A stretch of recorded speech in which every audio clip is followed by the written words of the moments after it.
Oh, say, can you see by the dawn's early light what so proudly we hailed at the twilight's last gleaming, whose broad stripes and bright stars through the perilous fight o'er the ramparts we watched were so gallantly streaming, and the rocket's red glare, the bombs bursting in air, gave proof through the night that our flag was still there.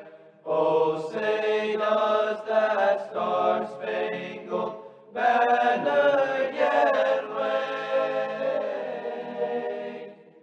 o'er the land of the free and the home of the brave?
Well, good evening, everybody, and welcome inside Leopard Arena, where we are just about set for some Leopardette basketball here on this Friday night as Dual Gredeman is introducing the starting five for the Lexington Lady Bulldogs.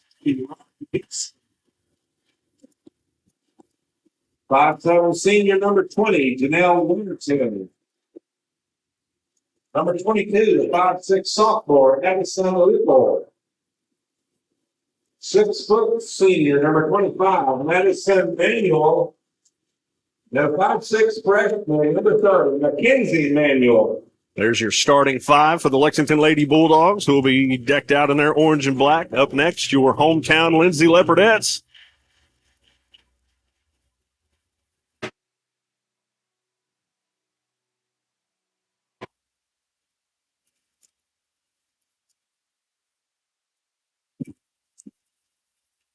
Now coached by Brian Cater, assisted by Eleni Allison and Johnny Dodd. Introducing the starting lineup for your Lindsay Leopardettes. That guard, a 5'5" senior, she's number 1, Cameron Perry. At forward, a 5'10" sophomore, number 5, Maddie McGowan.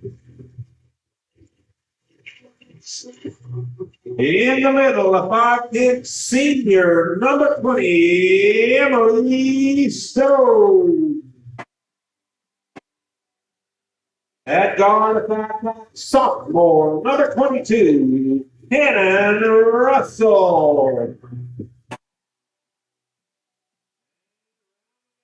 A 5'4" junior, number 24, Ernestine Valenciano. And there you have it, ladies and gentlemen, your starting five for your hometown Lindsay Leopardettes. So glad you could join us from the comfort of your easy chair back at the house or wherever you may be tuned in right now. Again, thank you so much for joining us. Jake Rutledge alongside Tandra Hamilton and Eric Dodson. And guys, this is a little bit of a revenge game as the Leopardettes come up 4 points short just a few weeks back over at Lexington. A little bit friendlier confines, a little bit more comfortable for us here being able to post up and broadcast this ball game. Looking forward to it. Yeah, Jay, it's going to be a great matchup. Leopardettes take care of business. I think they'll come out to win tonight. Yeah, as we talked about, that one just a couple of weeks ago went down to the final couple of possessions there, 4-point loss by the Leopardettes. So this one very well could be right down to the final possession here tonight. So.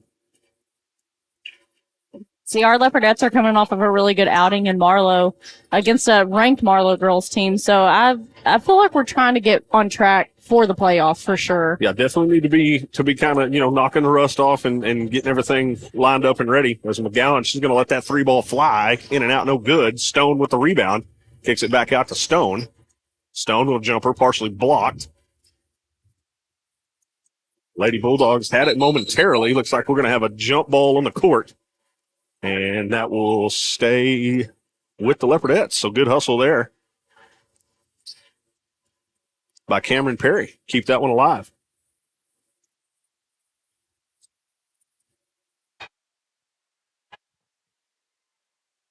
Luciano kicks.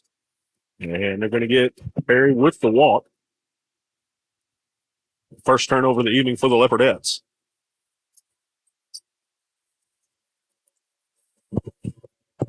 A season is winding down. We only have 4 more games left. We've got to start seeing that grit and ready to fight for potentially a regional and an area spot. I mean, it's not going to be easy for the Leopardettes. So right. We definitely got to, from here on out, be on our A game.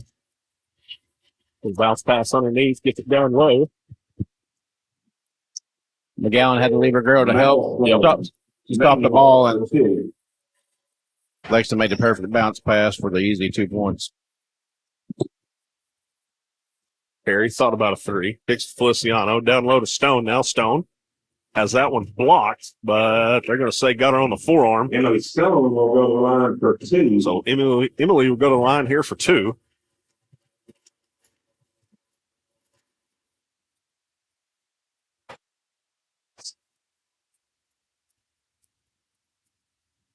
First one's no good.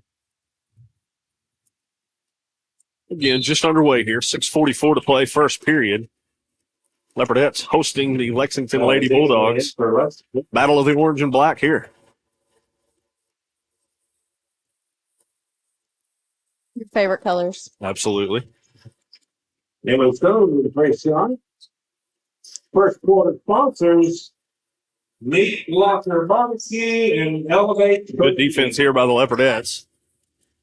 Left her wide open underneath, though. Couldn't get back in time.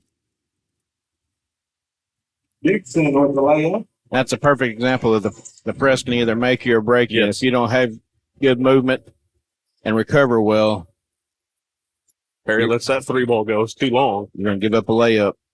And let's be honest, not to take anything away from our defense, we have not pressed at all hardly this year. So Daniel able to get that little floater to go in the lane. Coach Cater wants to talk about it. Takes a quick timeout here. We'll take one with him. 6:08 to play. 30-second timeout. You're watching Leopardette basketball live on the Leopard Sports Network.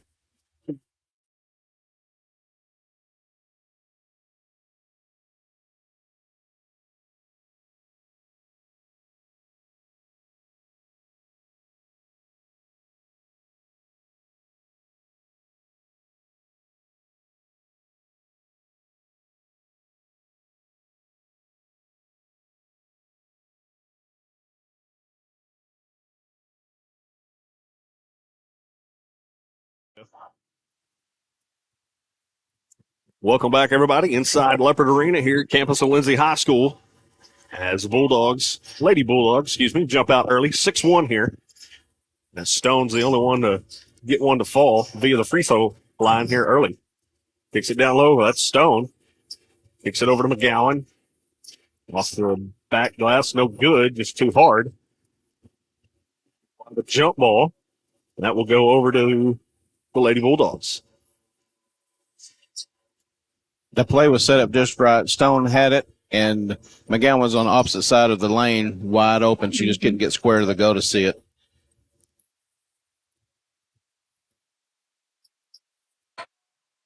I'm going to allow her to go coast to coast. McGowan will pick up a foul. Just her first of the night. Dixon at the line for 2. So Dixon will go to the line here for a couple. First one on its way, comes up short. I like that the Leopardettes are playing man defense tonight. They just need to do a little bit better communicating on the screens because we're coming to help on the backside, and it's leaving the girl wide open underneath. Second one off the mark. And that's why you block out. Did Emily get that foul on her? I couldn't see. Yeah, she was blocking out and got the foul called on her. So we'll stay on this end of the court. I don't like that call.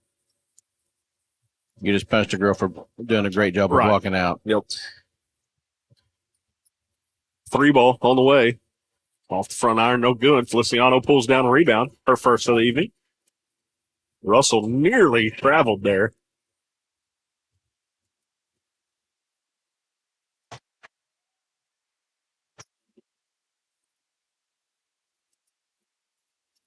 McGowan lets the 3 ball fly. That's good. 3-point bucket, Matty McGowan. Nothing wrong with the little kiss off the glass there. Bank is open till 5. You bet. Even though it's past 5. Good hands there by Perry. Knocks it away. Russell ends up with it. She'll bring it across the timeline. Wants to push it. Kicks out. Well, dribble drive. Has that one batted away. And Perry is going to be fouled on the floor.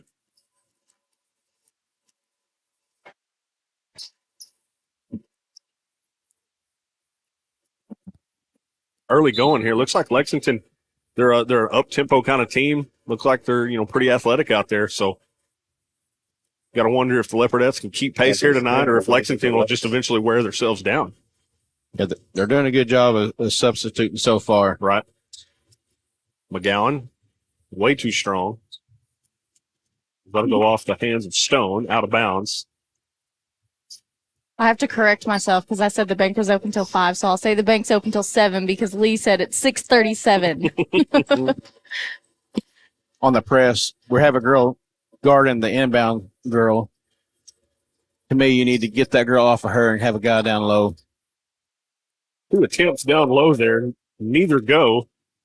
And going to have a foul on the shot. Emily Stone. That will indeed go against Emily Stone. That'll be her second here in the early going. Still 4:37 to play here in this first period.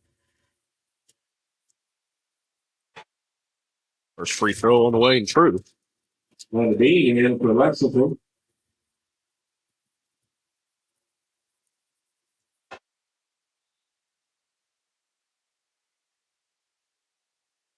Chloe Ince in for Leopardettes. So Stone will have to take a breather here momentarily as Chloe Ince will check in for her. Second free throw. In and out, no good. McGowan with the rebound.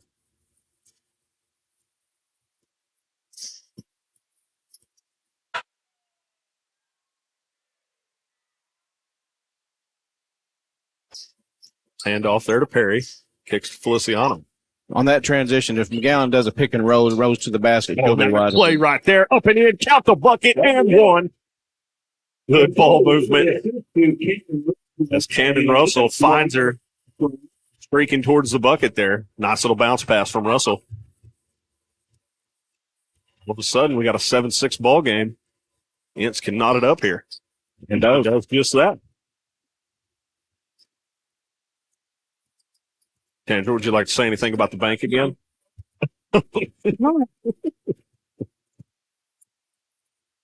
Far pass over into the corner, kicks it back out.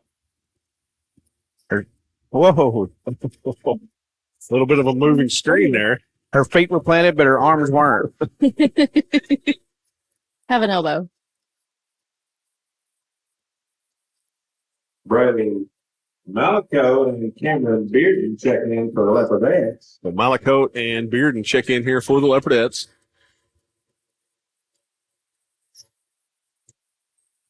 There's Perry walking across the timeline, taking directions from Coach Cater. Kicks to Ince. Now McGowan, top of the key, over to KK Bearden. Malacote.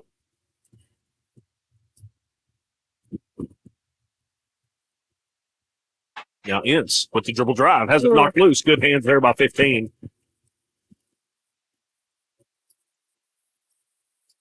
Good defense there. KK Bearden able to bat that one away. Ince, layup, has it blocked.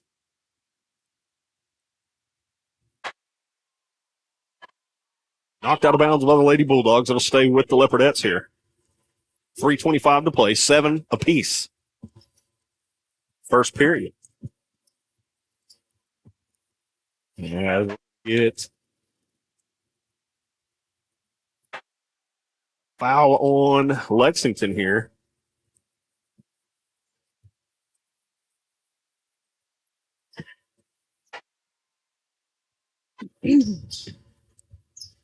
Perry set the inbound, kicks it up top. KK Bearden gets it down low to Maddie McGowan. McGowan, a kiss off the glass, no good. Ince able to keep it alive.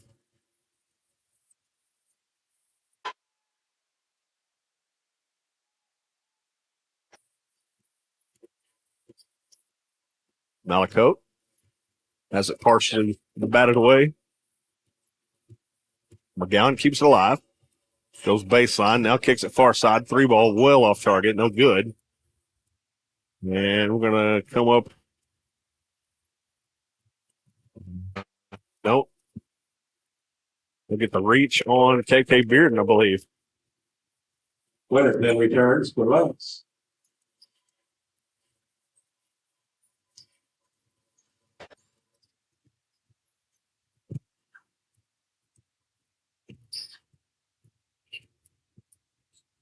Tried to go coast to coast. Malakote there. Going to be whistled for the foul.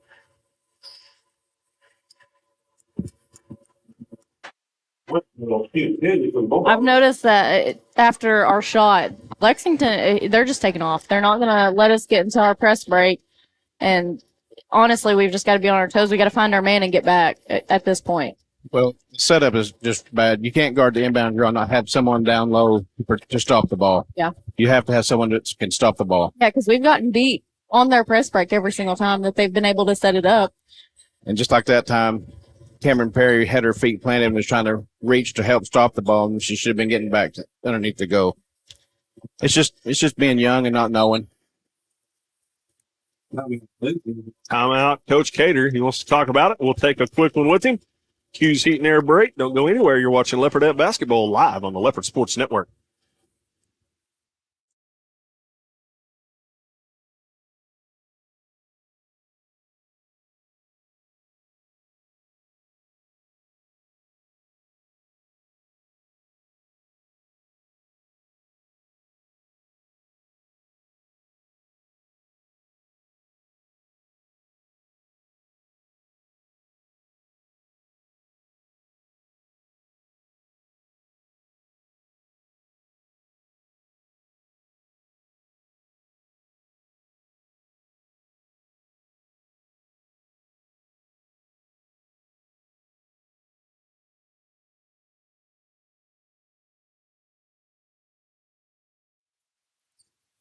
Welcome back, everybody, out of the timeout. 9-7, Lady Bulldogs on top here. 2:20 to play, first period. Luciano kicks over to Cameron Perry. Down low to Maddie. One little dribble off the glass, just a bit too strong there. As Lexington throws it away, she was worried about stepping on the inline there. Nobody was home there on that pass. You know, that's the second time we've got the ball down low to McGowan. She just keeps doing that. Those will start falling, I think, Jake. Yep. Yeah, she's capable of adjusting on the fly and softening up that touch just a little bit.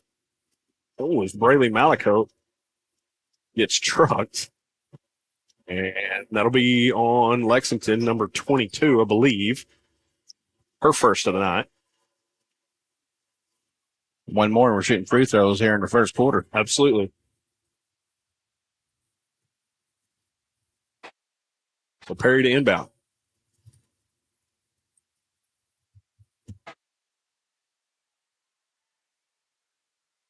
I think if they just spread the floor, I think Russell can take her. She's having trouble keeping up. Yeah. McGowan lets the 3-ball fly. That one's good. 3-point bucket. McGowan. McGowan 2 for 2 from behind the arc here in this first period. Oh, Yep. She dragged the foot. will be called for the walk there. As Eric points out, she dragged that pivot foot.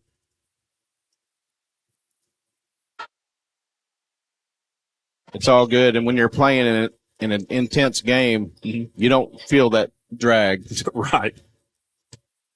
And that's why she kind of looked at the ref like, what? Malco kicks it down low to McGowan. McGowan got that one to go. Just keep doing it. Yeah. For 2. Yeah, if it's there, keep feeding her. I believe she's got, 8 of the 12 here in this first period. No, might have 9 of the 12 with Stone's one free throw. Malco. Last bucket.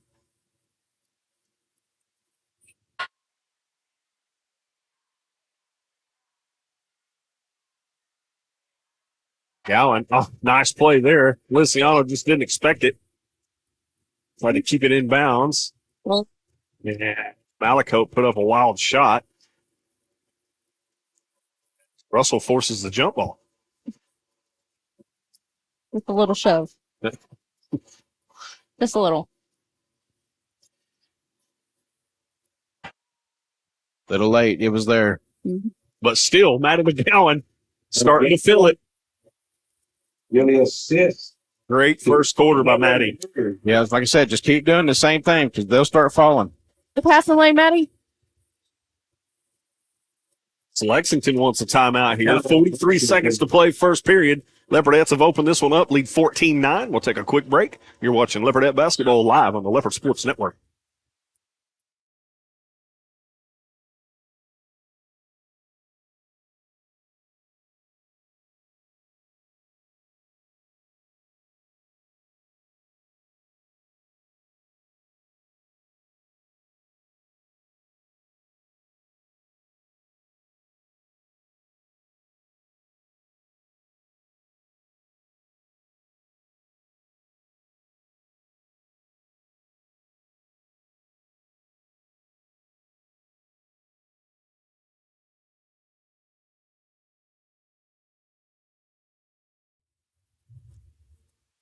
Welcome back, everybody. 43.9 to play here in this first period. Leopardettes on the move here as they lead 14-9.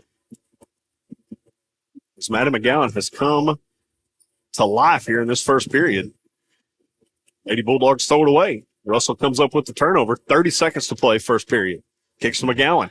Lets it fly. Comes up just short. No good. Feliciano underneath. That's good. Lady Bulldogs just tried to save that one and keep it in bounds. Ends up right in the hands of Feliciano, and she got the layup. Got a baseline drive there. Wild shot. Might have been partially blocked. McGowan comes down with the rebound. She'll draw the foul there. Believe that'll come on or be on 44.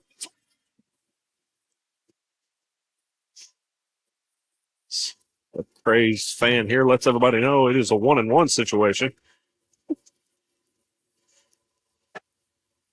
You know, the one. Who was that guy?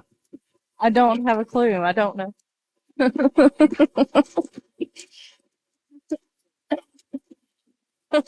Yes, it will. Maddie McGowan here. She'll go to the line for a 1-and-1. First one, in and out, no good. Down to 2 seconds. Got to let one fly. Good first period there by the Leopardettes. They lead 16-9. We'll get set for the second period coming up after these messages. Don't go anywhere. You're watching Leopardette Basketball live on the Leopard Sports Network.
Welcome back inside Leopard Arena here, campus of Lindsay High School.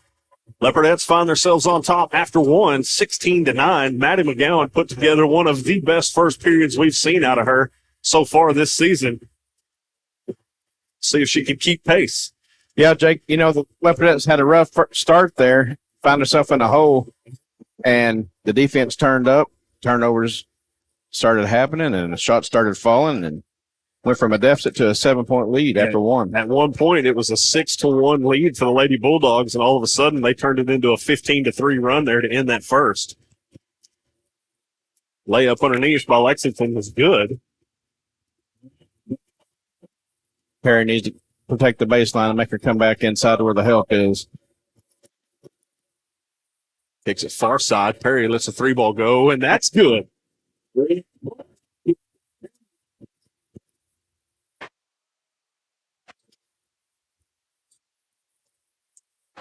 Malaco will be whistled there for the reach. Be her second, Jake.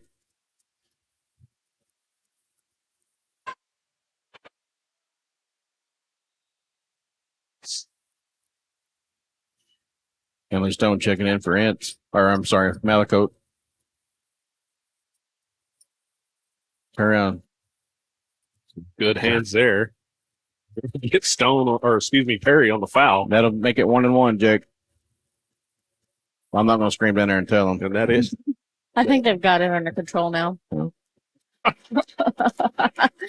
This is a new set of refs we've seen, so just give it time. Eric will have something. You know, actually, they're calling a good game. Yeah. Free throw comes up short. Maddie McGowan there able to corral it with one hand. Kicks to Stone. Stone kicks it back out. Feliciano over to Russell. Russell 3-ball on the way. Off the back iron, no good.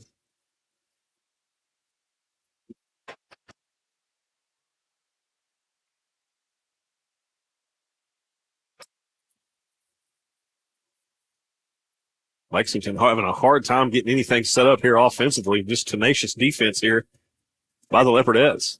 The defense has been relentless, guys. I mean, it's something we haven't seen all season by them, honestly. 90% of the time they've been in a trap zone defense, and little floater in the lane off the back iron, no good. Perry pulls down a rebound. Whenever you have a face a team that spreads the floor on you, that zone defense is hard to keep up with. Feliciano saved that one from going out of bounds.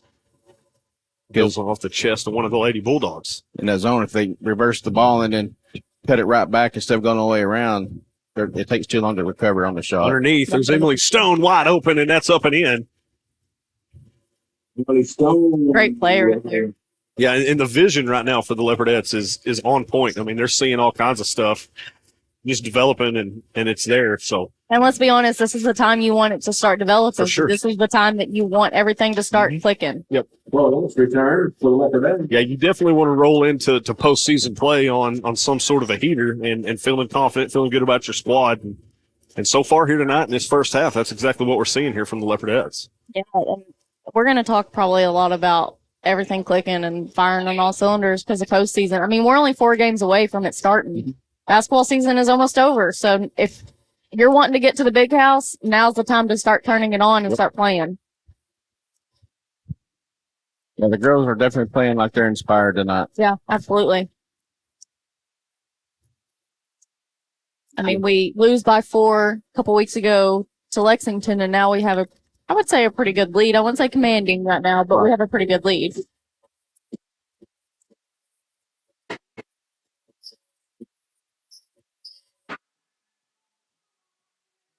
Out of the Lexington timeout, 6:22 to play. Leopardettes find themselves on top here, 21-11.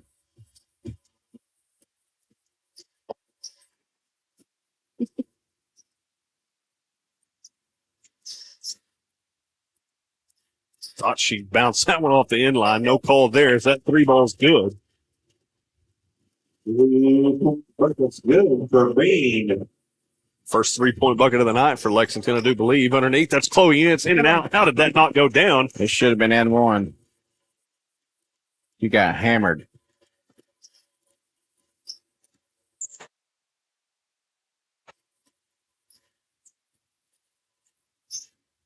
Good hands there. That's Ince. Knocks it free. Perry just couldn't corral it as we got a slew of girls on the dirt That is not dirt. on the court. Back when he played it with dirt. We played 6-on-6.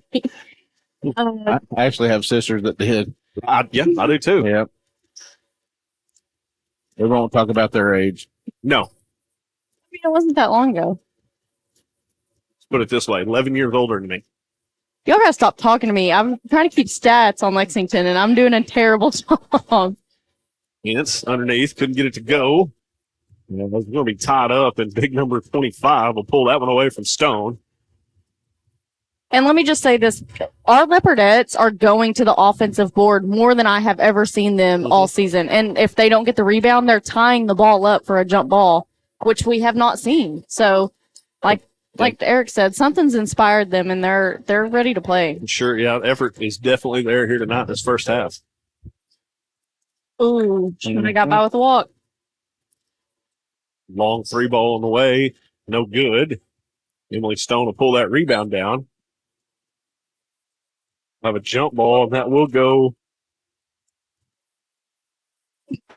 over to the Leopardettes. Lee said 30 years ago they stopped playing 6-on-6. He's the 80s.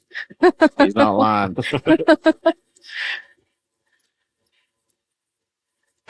If he's hearing everything we say, then he might just need to just watch the ball games from here on out on live because Maddie's playing. Yeah, a pretty Maddie's good ball game. playing a darn good ball game here in this first half. Good move. Nice move underneath Emily Stone. Great move by Emily. We just need to keep feeding both those girls down low. Yeah, Lexington has no answers down low. I'd like to see her and McGowan in there at the same time. And let's be honest, Lexington, I mean, they outsize us, to be honest, and we're doing a really good job. Floater in the lane, too long. Go get Long it, Chloe. pass to Chloe Ince. Had to keep it inbounds. Kicks it over to Cameron Perry. Long 3-ball on the way. No good. Ince comes down with it. And floater. Nice. Cameron Russell gets that one to fall. Cannon Russell, not Cameron. My apologies. There's too many Cannons and Camerons. And How long have we been doing this? I mean, what's even worse, I've known that girl for how long? Years? Good hands, Chloe. Oh, Right place, right time there by number 20. On her rear end, able to come back up with the ball. But then turns right around and Beeson returns for the Bulldogs. throws it what? just to let you know, I gave up on the stats. I'll do better in the boys' game. I'll do better in the second half, okay? Okay. Stone. Oh, Too hard off the glass. Russell gets the rebound, and that gets the friendly home roll.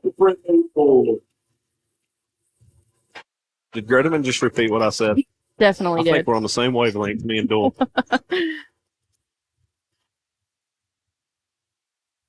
Well, 27-14, 3:15 to play here first half. Leopardettes have opened this one up as that shot no good. Beeson will go to the line for 2. But she'll go to the line here for the couple as she took one off the forearm. Lanciano's first foul.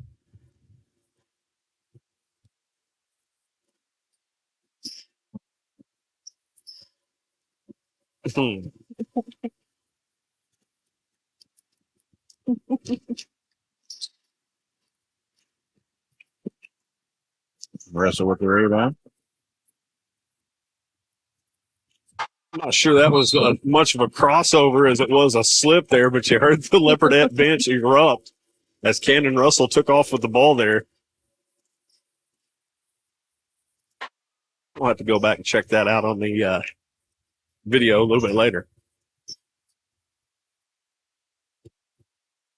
Got confirmation here from the man running the board, R.J. Brooks. He said that was a pretty nasty crossover, so a little floater in the lane from Perry gets it to go. Right now, nothing is working for Lexington. They are Leopardettes have opened it up and on them here. 2:42 left in the second. zero answers defensively here. And then you get down on the offensive end, and they're just self-inflicted wounds right here in this first half. So George McCarty. If Lexington wants to stay in this ball game, they're going to have to tighten things up. That's for sure. Liddell returns to the game for Lexington. See how the rest of this first half plays out. I like to see Leopardettes just keep the intensity up and their foot on the throat and just keep on hammering away here. Like to see a full game from the Leopardettes, not just a first half or a second half. I'd like to see them put it all together for 4 quarters. Pass over to Ince. Nothing was there. Now back over to Ince. Corner 3. Off the iron. No good. Stone with the rebound. Kick it out and think about it. Now Russell lets her 3 go. No good. Stone underneath. Big time rebound. Ince goes back up with it and should draw the foul. Well, Ince with the rebound. 2 goals for the team. Those two are just playing very well together. When Maddie's in there, they're all playing well together, but our posts are firing on all cylinders tonight, honestly. And I like it because, we've been known as a 3-point team pretty much the whole season. Like, that's what everybody has guarded us. And now that we're getting our post play in, I think that's going to open up a lot more opportunities for us, especially our 3-point shooters. Go back to the first and second game of the seasons that we called. I believe that first game, the Leopardettes put up like 14 threes in that first quarter. So maybe Coach Cater's kind of got in their ear and said, hey, let's not rely so much on that 3-point ball. Let's try to work it down low and get it to our bigs. And we'll see it paying dividends here tonight.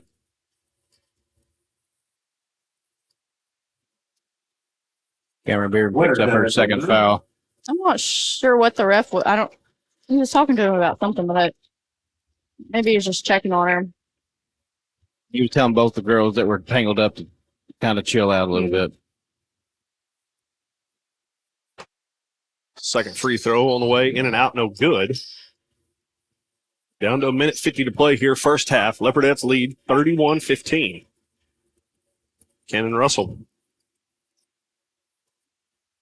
Looking. Drive, baseline, no good.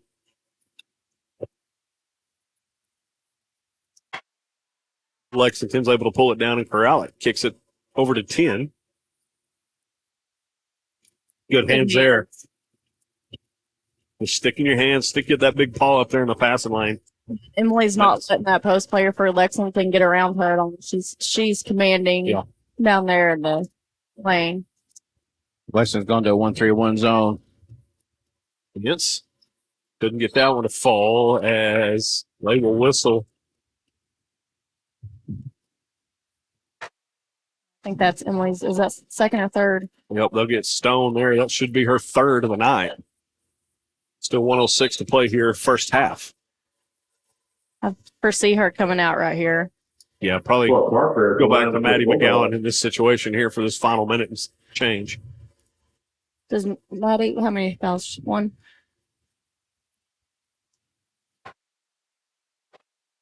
Free throw rattles out.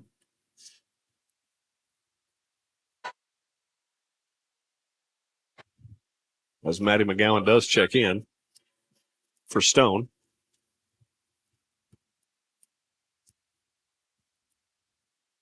Pretty good crowd starting to filter in. It's the cheerleaders. The little cheerleaders. Or tumbling. I don't know what they're either the tumblers or the cheerleaders. I don't know what they are. Well, we got a little halftime show. Is that what you're telling us? We do. It was the little cheerleaders that was at Paul's Valley. Their music didn't work. Yep. It's Russell, top of the key, 3 ball off the back iron, no good. McGowan tried to keep it alive just out of the outstretched arms of Stone or Perry. Once again, that'll actually stay with the Leopardettes.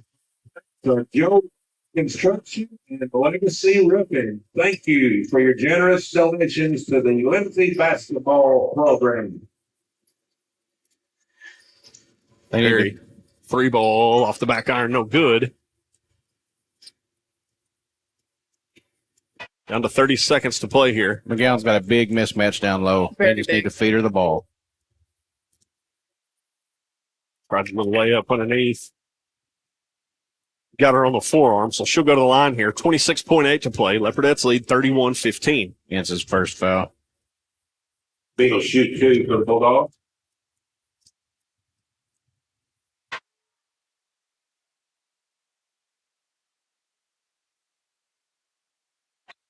First one is good. Malachro returns for the Leopardettes. Malachite will check in for this final 26.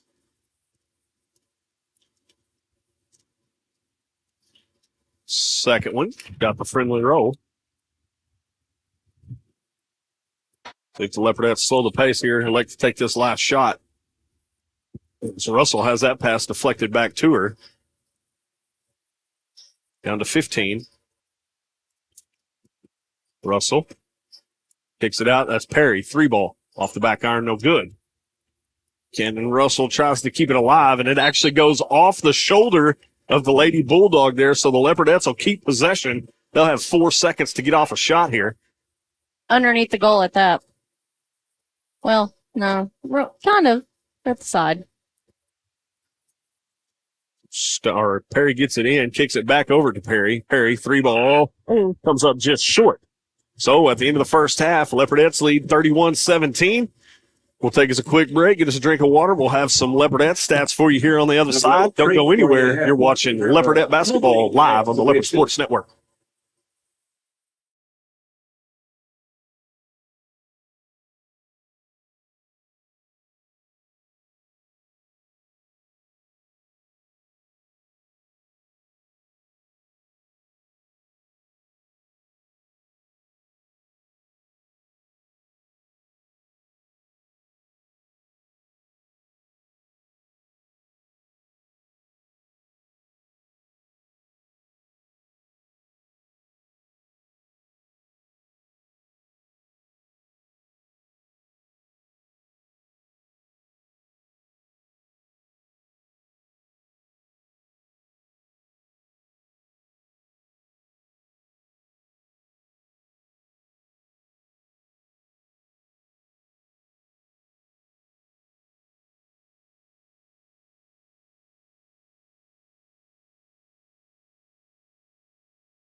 Welcome back, everybody, as we're just about set to get this third period underway. But before we do that, I'll kick it over to my color partner here.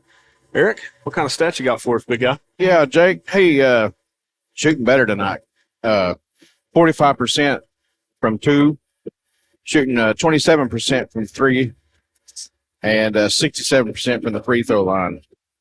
Had 7 offensive rebounds, which is awesome.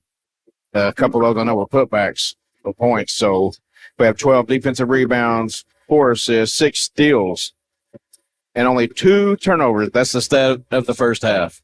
Only 2 turnovers.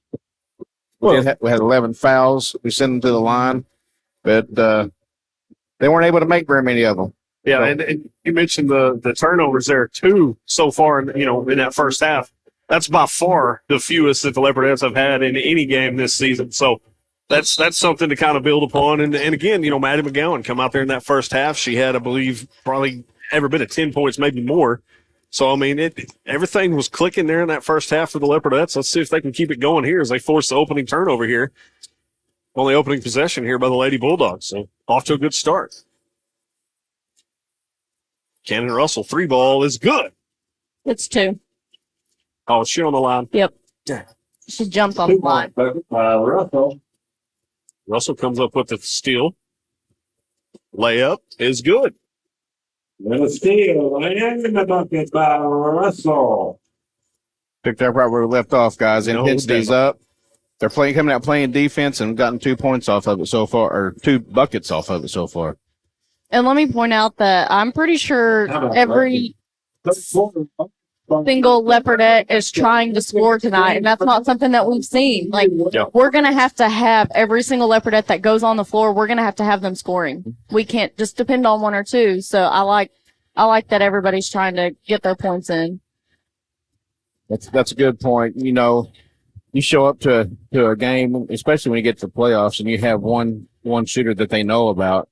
It makes it easier for them to play defense. Yeah. But whenever you disperse the ball, spread the floor out, and anybody can make the bucket, it makes it harder on the defense, and it wears them out. Well, we've seen it this year with the boys, with a couple of teams shutting Ryan down and us not being able to do anything elsewhere. So it's definitely a huge, huge factor. Which is odd for the boys, because usually they got there's usually a handful of those guys that can fill it up from just about anywhere. And you mentioned it, it's just they shut Kennedy down and make it a little bit easier on themselves and a lot more difficult on that Leopard offense. So not the case here in the early going here this ball game here. So this is your kind of music, Jake. Okay, I appreciate that, I guess. You're just on one tonight, aren't you? I have not said a word. Floater in the lane, off the back iron, no good. Perry pulls down the rebound, kicks to Russell now over. Tried to get it to McGowan as her knee brace comes undone. She had to let up there. Down low, that's Stone. Oh, yeah. Great move. Get to go, comes up with the rebound, and it's going to be fouled. She's going to go to the line. That's pretty cool. That for her is a pretty cool play right there. She got her own rebound, was able to get some kind of shot up off on the way to the ground. So. Right.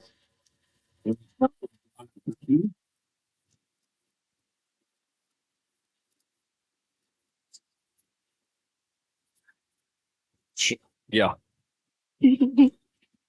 First one's good. Sharing is caring, Jake. Handing out money. Where's the line at? Right? Angela stuck her hand back here like, hey, give me 5. I had money once. It was a terrible experience. Right. You say you had money once? Yeah. Then I got married. Wow. Shout out to you, Heather Dotson, if you're watching. I tell her all the time, if I wasn't married, had kids, I'd have money stacked in the barn like hay. Leopardettes forced yet another turnover. So that song should have been for you, not for Jake. Please, will you share that text when she fires it out to you here momentarily? Because I feel like it's going to be a good one coming from her. Good ball movement. Little floater. And Russell gets it to the ball. And that's what I like. She could have had an okay attempt for 3, but she dribble drived and took the great shot and made it. Play up underneath, no good. Leopardettes come up with the rebound. Perry's going to be tied up. That'll stay with the Leopardettes, though.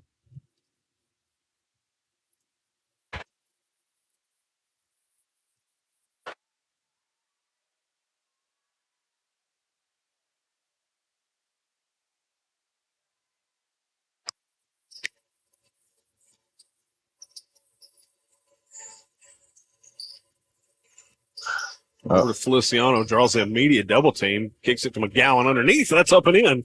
McGowan gives the assist to Valenciano. Oh, she left the ball. Tried to cross her over there, and like Eric said, just left the ball. If they get her and have her pick up her dribble, you can get the ball from her. I bet Tatum's seeing that. They'll find a mismatch here in a minute. If you kick my chair one more time. I'm not kicking. I put my foot on it. It moved a little. McGowan thought about the three. Kicks it back out. That's Cannon Russell. 3-ball on the way. That's going to be short. Rebound number 25 for the Lady Bulldogs. That's about the only thing that hasn't gone Cannon Russell's way. Look at there. Oh. Tough call there.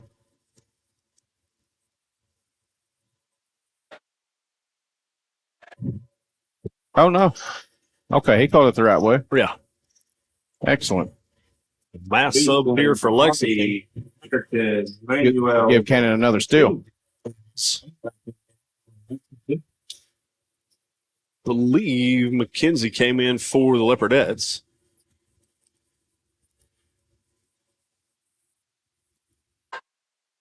Ref picked up someone's chewing game, tried to give it to somebody in the crowd. I don't know if that's what it was, but it made a good story.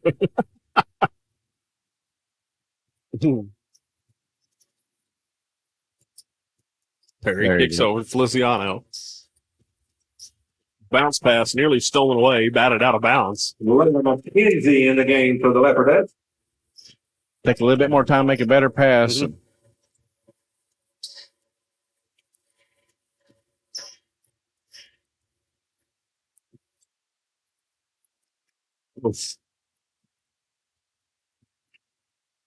We're going to whistle 20 there for the foul. I believe the foul occurred probably before. It happened over here. Yeah, before Perry hit the dirt. I think he knows he missed it, so. Yeah. He got it on the next contact.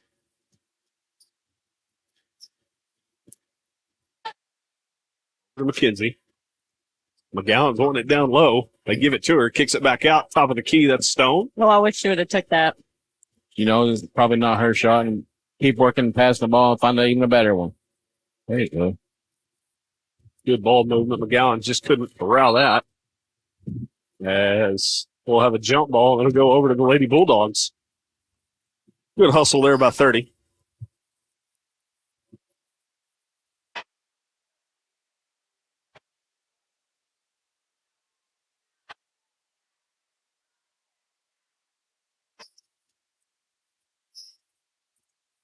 .420 to play here, third period. Leopardettes lead 41-19. Kick it down low. Little spin move. That's short, no good. And that'll end up out of bounds off the Lady Bulldogs. Leopardette ball. McKenzie and McGowan blocking out excellent right there.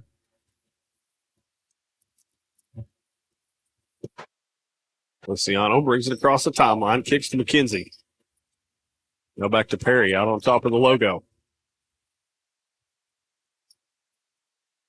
Kicks it down low. Maddie McGowan takes one on the backside. She's still alive and just throws it over the outstretched arms of Perry. So Leopardettes turn it over. And I believe Coach Cater whistled for a timeout there, so we'll take one with him. Hughes Heat and Air Break. Don't go anywhere. You're watching Leopardette Basketball live on the Leopard Sports Network.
And next Friday, we will Welcome back, everybody, inside Leopard Arena. Senior night. against 3:47 to the play. Panthers.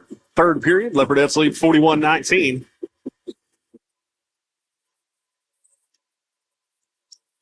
Coach Cater wanted to talk things over there during that timeout. That pass underneath. I don't know about that foul. I feel like there's a walk before a foul. 4-4 looking opposite in the game for the Leopardettes.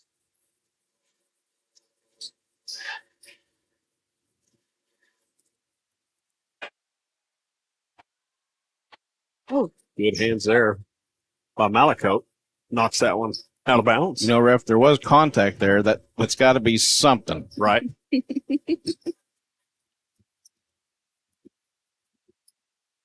It is February. Maybe it's just a month of love. Tough shot right there. Got it to go. I can't Foul. with him. I cannot.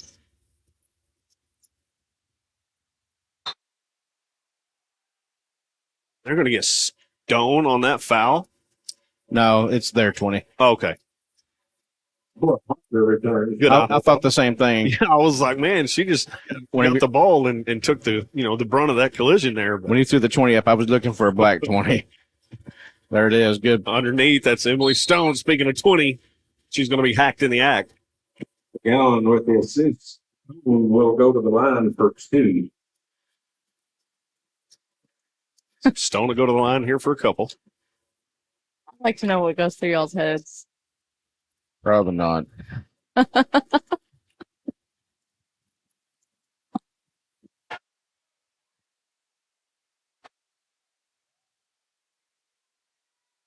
Second, up and in.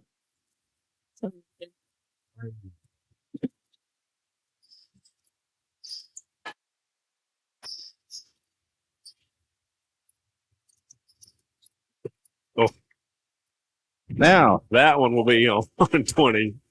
That'll be Stone. That should be her fourth of the night. But you feel pretty good having a 43-21 lead here. you have them doubled up Yeah. deep in the third. Not going to need much of Emily Stone moving forward the rest of the way.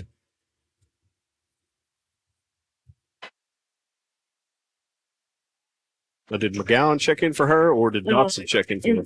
Inns checked in for her. Okay.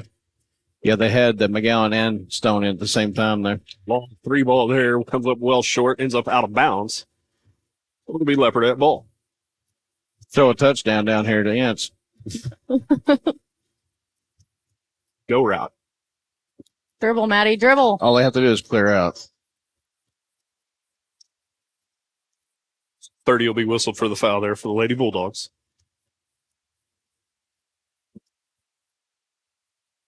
Russell will return for Lindsay.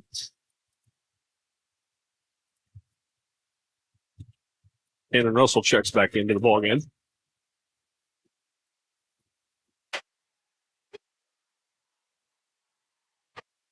Kicks over to Malakote. Maddie's wide open. Yeah, she's been calling for it most of the night. She wants the ball. Little jumper. That probably wasn't the best pass right there into her coming over or across the lane. She's been open quite a few times.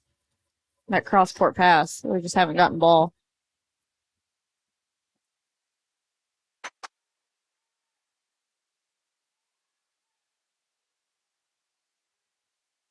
For Parker, 2 for Lex. So 44 will go to the line here for a couple.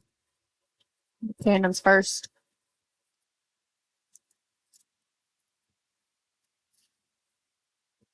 Parker's first. No good.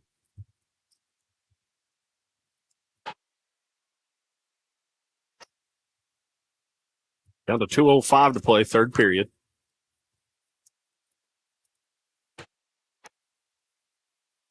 Parker's second.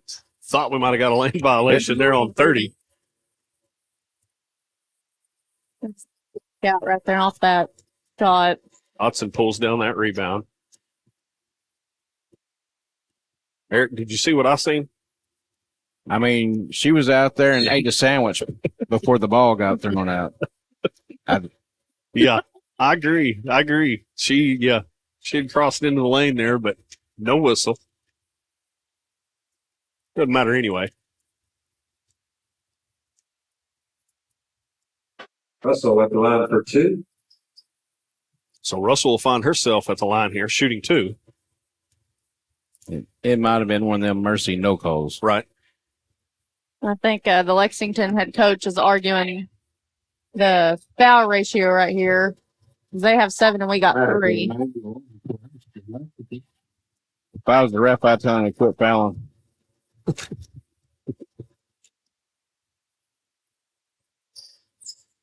Free throw's no good.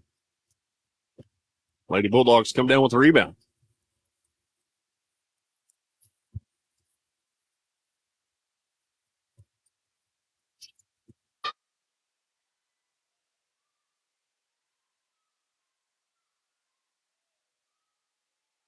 Good job on Malakote.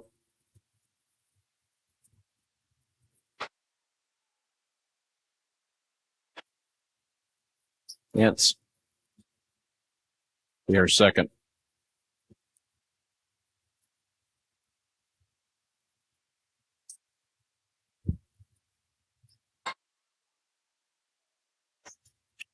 Lexington gets that one to fall. Lindsay Manuel with the jumper. Cut it to a 20-point deficit here with 1:15 to play, third period.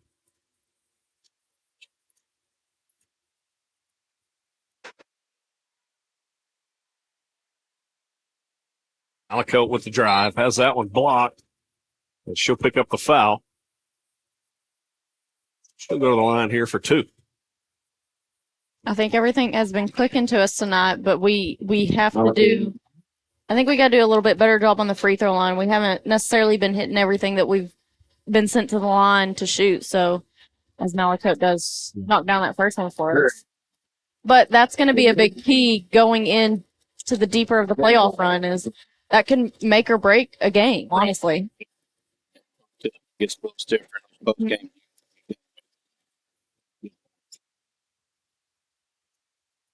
Gowan ties it up and forces the turnover.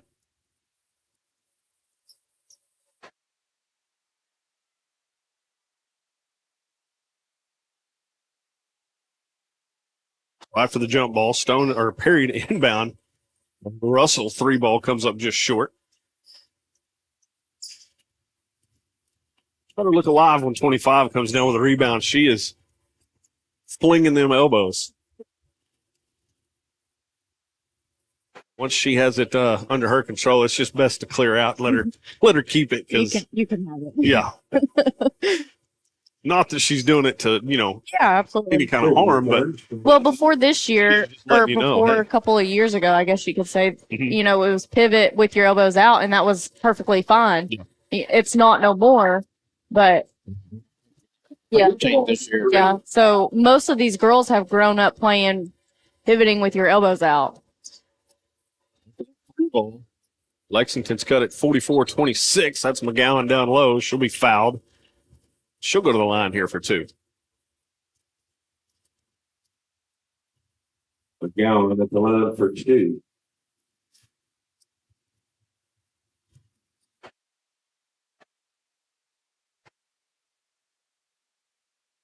McGowan's first. Got the friendly home roll.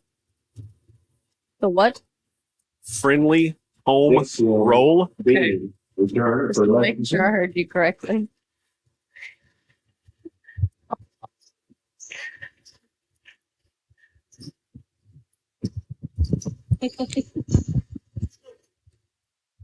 Forty-six, 26, down to 25 seconds to play, third period.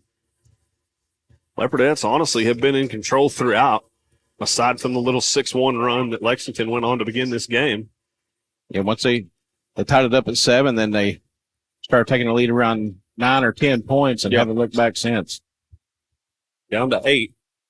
See if Russell keeps it out here and is going to take a long 3. She's going to drive. A little floater. Ooh. No good. So at the end of the third period, Leopardettes find themselves on top, 46-26. We'll get ready to start the fourth. Don't go anywhere. You're watching Leopardette basketball live on the Leopard Sports Network.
Music is home.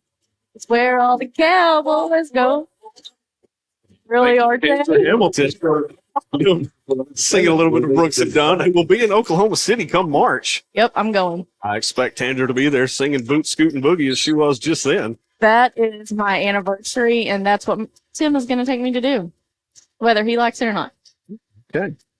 You know, because he ain't no country guy.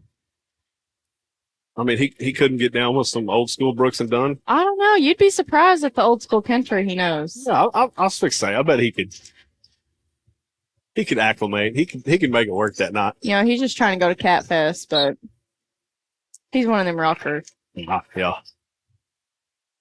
They're going with two kinds of music, What? country and western. Country and Western. Yeah, go over to the Bulldog. Oh, man. So Perry set to inbound here.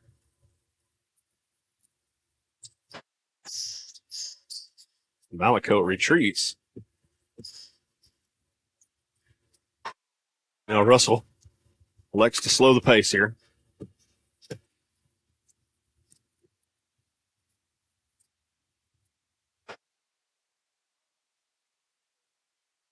Back out to Malakote. Top of the key, has it knocked away. Now to McGowan. McGowan looking down low, kicks it out. That's KK Bearden, little head fake. Little jumper from the baseline. Too strong, no good. Layup on the other end. Ripple with the layup. This ought to be a layup. I don't think they have anybody that can guard Cannon. McGowan, 3 ball. No good. Yeah, I'm with you there. I don't know if there's any Bulldog out there on the court that can keep pace with Cannon Russell. Oh, we got a big mismatch. Somebody needs to switch with Cannon down there. Yeah. Nothing she can do right there. So Lexington's whittled it down to a 16-point lead with 6.5 to play here, fourth period. Leopardettes need to be careful. Good vision there. As should be shooting too. Perry will be fouled and she'll go to the line for a couple. Aaron McCurran being at the line for 2.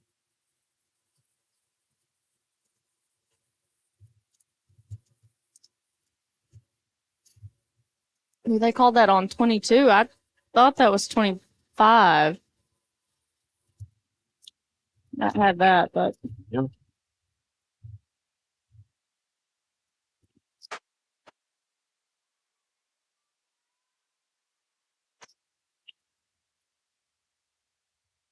Perry able to knock both down. Increase lead back up to 18.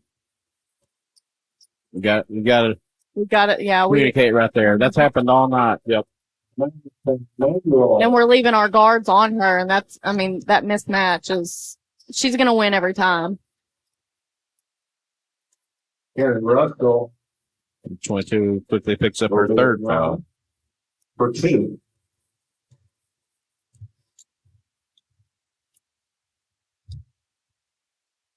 Well, here's Russell. She toes the line here for a couple. First one in and out, no good. Stone and Valenciano return for Lindsay. Keep an eye on Stone. She has 4 fouls.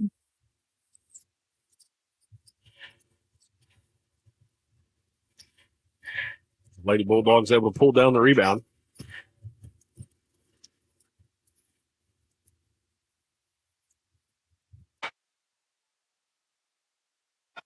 Layup attempt, no good. It's to Stone just a little bit too late. Feliciano sees her just a couple of steps sooner. Fourth quarter sponsor is Probably an easy layup there for Emily. Ends up a turnover, so it'll go back to the Lady Bulldogs. They're wanting to push the tempo here. Down to 5.5 to play in the ball game.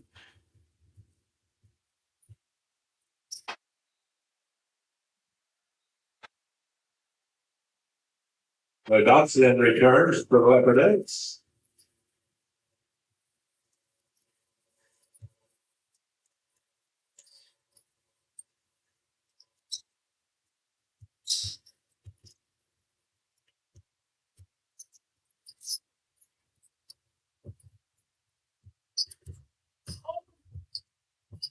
Tried to go back down low there, not the case, as Emily Stone found her that time. Feliciano layup, coast to coast, too hard.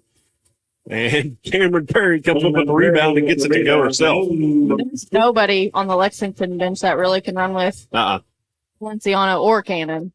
Or Cameron Beard. Yeah. Yeah. 50-34, 4:53 to play in the game. Feliciano kicks it over to Stone. Nice move there by Stone. Couldn't get it to go, though. But she'll go to the line and see if she can earn two the hard way. I've said this the whole second half of season. Emily Stone just keeps getting better and better and better every single game. And I've enjoyed watching her play, especially, winding down her senior year.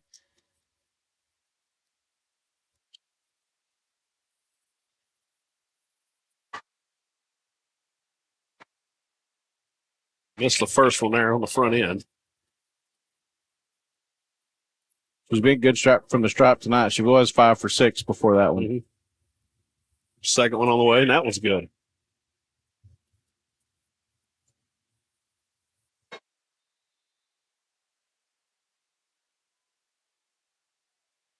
She tried to inbound it from the side of the court there. I probably would have just let them get away with it, but You're just a nice guy. It must be February. it's February. Sorry, I got tied up there. Lexington coach just got teed up. And he's been barking a little bit tonight, but I mean he hadn't necessarily been out of line or over the top, but I think the refs had heard just about all they wanted to hear this evening and Patty Sample will get the line for 2. promptly set him back down. We don't have to get back. The tee was not on us.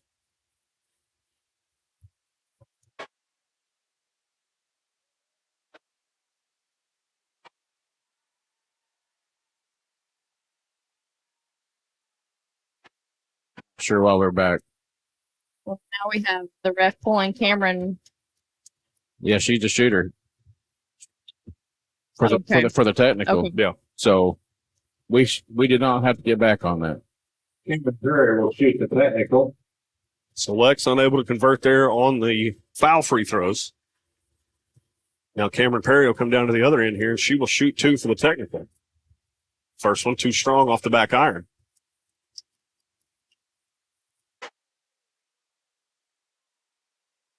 New style of basketball, She gets the second one to go. like hockey. That's probably a little bit more nerve wracking standing there shooting a technical foul, especially after a technical, because it really draws everybody's eyes back to the court and everybody's paying attention. So Cameron's standing out there by herself, ref right there in front of her, and she's got to knock down 2 free throws with every eyeball in the house on her. Could be a little bit intimidating, but Never. she gets one of the 2 to go as 25 comes up with a big block there. Emily Stone underneath.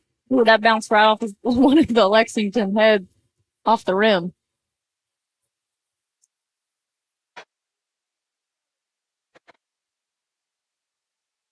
Emily Stone will shoot 2. Stone to go to the line here for a couple. Her first one is up and in. As we're rounding out this game, we did get district assignments today, so Lindsay will actually host Kingston here, and I believe that is, isn't that February 7th? Is it further? Lex gets that 3 ball right down. For 3. Yeah, homecoming's the 9th. Oh, okay. Cake auction's the 13th. But nonetheless, we do get district play here. But regional play will go to Marlow and Kingston, and area will go to Ada. So we are looking to travel after district play and hopefully make a good run. Because 3rd, though. And I like our district matchup, honestly. I think that gives the girls and the boys both a good chance at a district championship. Now for returns for the Leopardettes. It looks like we're in area 3 for Class 3A, District 6. So we're going to be in like the regional with the Marlowe, Valiant, Dixon, Tishomingo, Toka. Yeah, it's a really good draw for us. We have a very good chance, and we just got to show up and play ball. I like it better than the set of districts above us. We'd have to travel to Idabel, Stigler, Spiro, somewhere right there. Roland is the regional site for that top. So Lexington will take a timeout here. We'll just keep it here. So you said Kingston will come here? Kingston does come here. Now their girls, I'll give it to their girls. They're very well coached. They've got a lot of experience. They're state tournament teams. But the boys, they've been state champions. Yeah. They've made it to the state tournament years in a row. Their head coach did not come back this year. So their boys are down, but their girls are still going to give our girls a pretty good run and test. So we just got to show up and have everything clicking at the same time.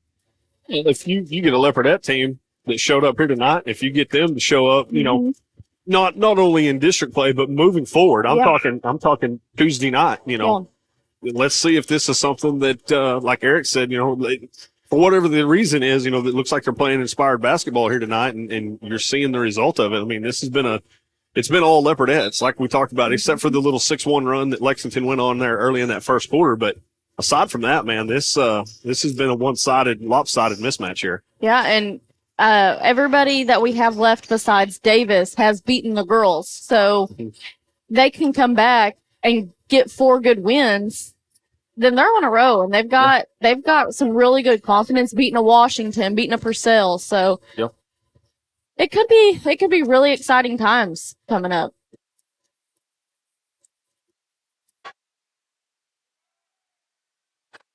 Russell nearly had that one go out of bounds. Stone underneath, and she'll be fouled. She'll go to the line here for 2. Stone will be at the line for 2. She'll be shooting her 11th and 12th free throw.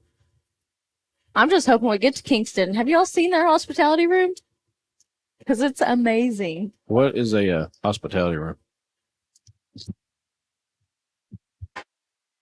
It's got all this good food.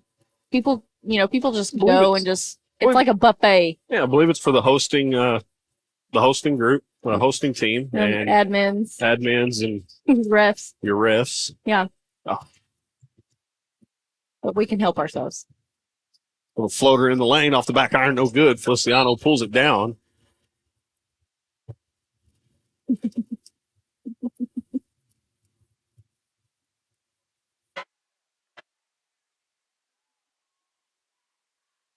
She'll go to the line. At the line. Nonetheless, though, Kingston has a very, very, very good facility. Yeah. Their gym is Everything. a multi-million-dollar gym. It's a really good facility and good hosts. Yeah, everything down there at Kingston's top of the line. Yeah. We, got to call a softball game, a couple of softball games down there last year. Real nice facilities. Called some football games down there a few years ago when I was doing radio. So yeah, it's a nice facility for sure. Baseball, called the baseball tournament down there last spring. So always accommodating, that's for sure. Yeah, and I'm pretty sure we're back down there in slow pitch. Mm-hmm. I think. Y'all are. I'm off. Yeah, Russell at the line for 2. I'll be taking my boat. Be playing baseball. So when basketball season ends, I'm retired. I'll be following Cam playing baseball. Also couldn't get that free throw to fall. It's all right, Sandra. We'll call baseball and softball. What's up? It's a good time. It is a good time. Now, let's be honest, it's probably Chloe's last softball games in a Lindsay uniform, so I kind of would like to just sit and enjoy it. Yeah. Don't foul, Emily. That 3 ball's no good. Good Rattled in blocking and out. out. And yeah, like you just said, partner, good block out there by Malakote. Stone had her girls pinned too, so Leopardettes did a great job on every facet of the game tonight. Little advised pass there, and they're going to get the over and back. The ball was tipped, but he probably couldn't see from the glare off his forehead.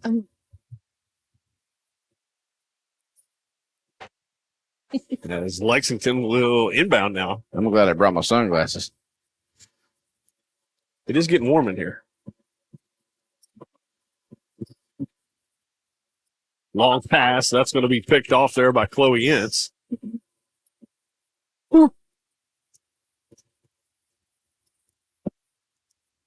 Down to 2 minutes to play here as they kick it down low. Stone had that one batted away. Lexington looking to push the pace. Oh, my goodness. How did that go down? Tough shot there. Be Perry's fourth foul. Running for one.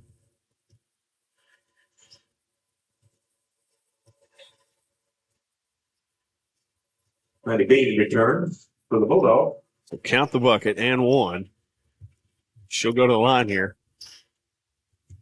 Lexington's kind of crawled back into this one, just trail 56-41. But I'm afraid they're going to end up running out of time here too little too late. Well, I mean, don't count them out yet. There still is a minute 38 seconds. Anything can happen, unfortunately. Chloe Ince has that one partially blocked. No good.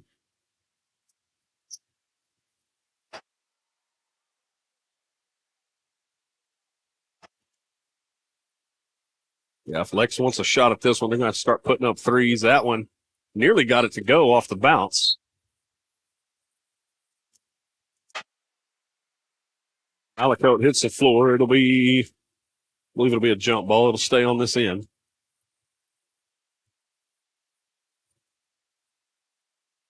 You know, they never posted that last foul on Perry.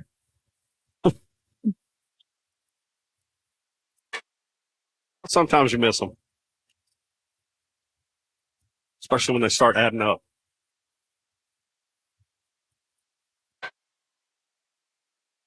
It's top of the key, three ball on the way. That's no good. And as Malakote will come down with the rebound. Inside of a minute to play, 54 seconds. Leopardettes on top, 56-41. Barring some kind of a miracle, as Malakote lets that three ball fly. No good. Chloe Ince underneath gets the rebound. Couldn't get it to go. Comes back down with the ball, and they got to kick it out there to Malakote as she saves it. They're not in a hurry, girls. Now back down low. That's Stone. Underneath, no good. Comes up with her own rebound. The put back isn't there. Got her head taken off, too. Go to the line there for a couple.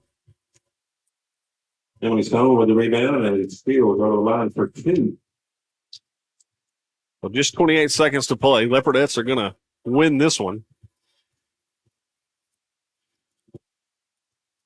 And that's exactly what Lindsay needed. You know, Leopardettes needed. They needed to bounce back, get you a win, and just get that momentum kind of rolling in the right direction. And like we talked about early on, you know, feel good about yourself moving forward. And obviously still got some, you know, regular season games left to play before postseason gets here, but one step at a time. And if you can get hot at the right time, come postseason, hey, anything can happen. Yeah.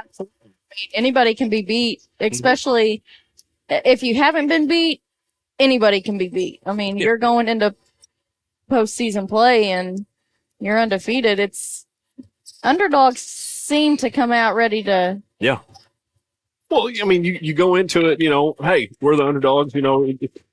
How do you want to look at it, you know, as a team? Do you want to take that as an insult? Yeah. And maybe come out, you know, with a hot head and try to prove yourself? Or do you take it as a, hey, you know, we're the underdog, what we got to lose? You know.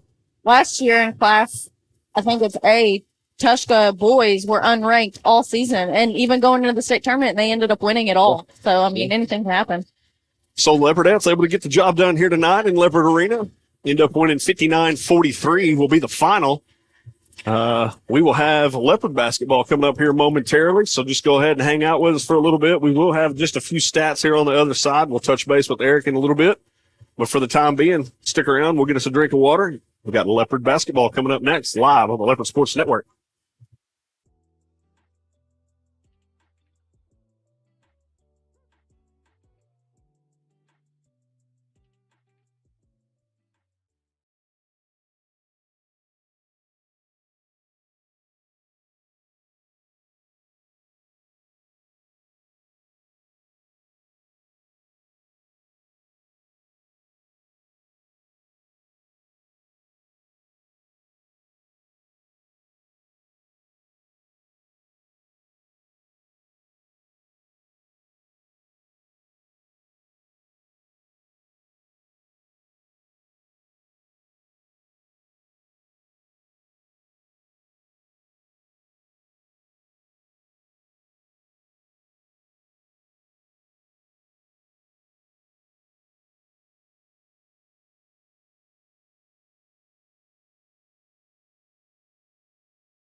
Welcome back, everybody, as we are just about set to get this Leopard ball game kicked off here.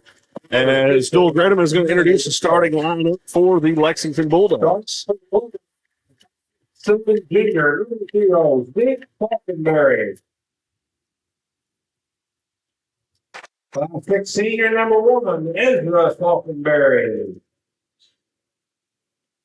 Number 3, a 6' junior, Ty Mixon. 6'2" senior, number 11, Trey Hartzall.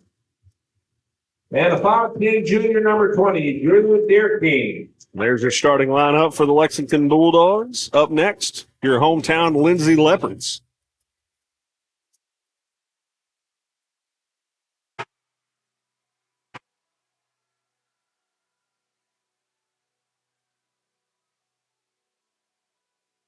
Now coached by David Davidson. David assisted by Joe Foster and Will Kaufman. Introducing the starting lineup for your Lindsay Leopard. At guard, 5'10" senior, he's number 1, Nick Henson.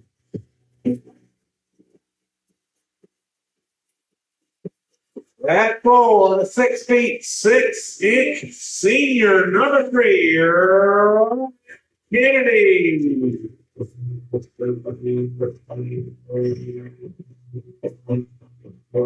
At guard, a 6' junior, number 11, Bryson Watts.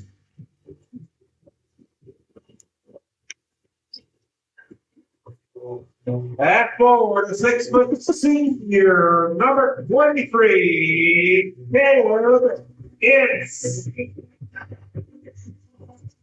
And rounding it out, a 6' senior, number 33, Jaden Watt. And there is your starting lineup for the hometown Lindsay Leopards. We're just about set to get this one underway here live from Leopard Arena, campus of Lindsay High School. Once again, Jake Rutledge alongside Eric Dotson and Tandra Hamilton. RJ Brooks over here to my left doing all the heavy lifting. Here we go. This is like Bring It On music. Y'all ever seen that movie? The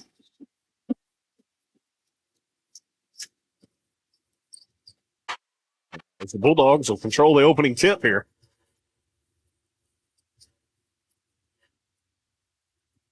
Little floater off target. Jaden Watts pulls down the rebound. Caleb Ince underneath is good. Into to Ince for 2.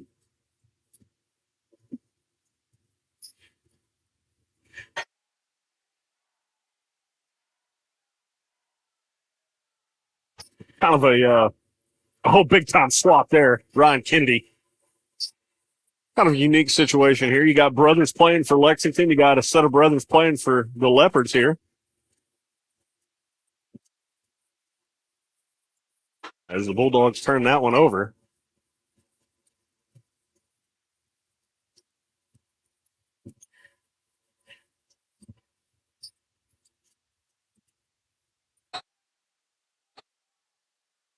Top of the key. Now back over to Watts. Far side, that's Hinton. Little head fake. Now the little floater comes up short. So far, Lexington's going to keep 2 Bulldogs in the paint to help cover Ryan down low there. So we got to keep an eye on that and see what Leopards are going to step up tonight if they're going to eliminate Ryan from the equation. That's what I was fixing to say. That's something we kind of talked about in that girls' game. If that 3 ball is good. Yeah, something we talked about there in the girls' game. If Kennedy is taken out of the ball game here, not physically, but, as far as scoring goes, as that one. And there's nobody on the floor that matches up as far as height and that can jump to Ryan. Yeah. So I think if we can get him in there one-on-one. Yeah, biggest guy on the court right now for Lex is probably 6'3".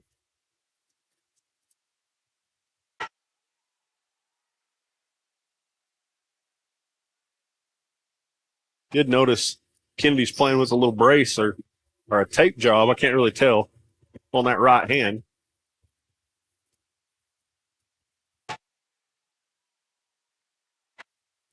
Travel all the way back under the bucket there. Bulldogs still control. A little floater in the lane off the back iron and got the sweet roll. Leap for two.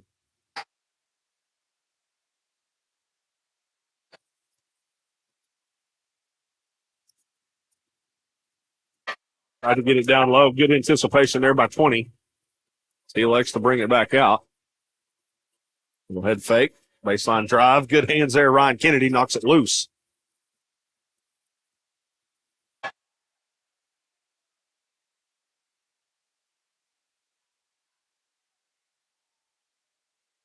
Now down low. Four Bulldogs down in there with them. Kicks it out. That's Watts. Wide open three. Good hustle underneath there by Ince. Just tried to keep it alive.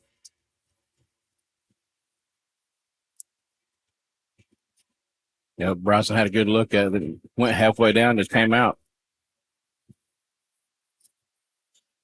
Another three on the way, and that's good. We need more bucket. Hartzell. Leopards playing man defense. They're going to have to get a little bit tighter on the shooters there. Yeah.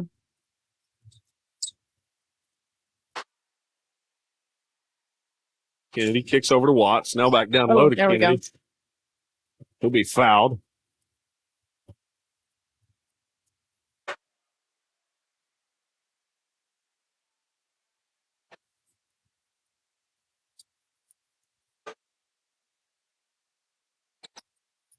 Underneath, that's Kennedy. Layup's good. No for two.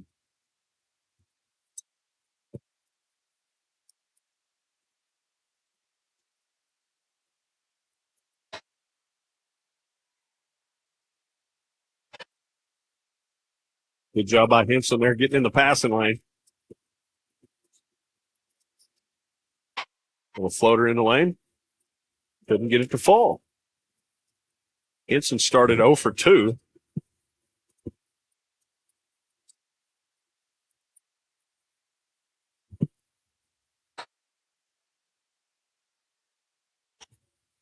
Three ball.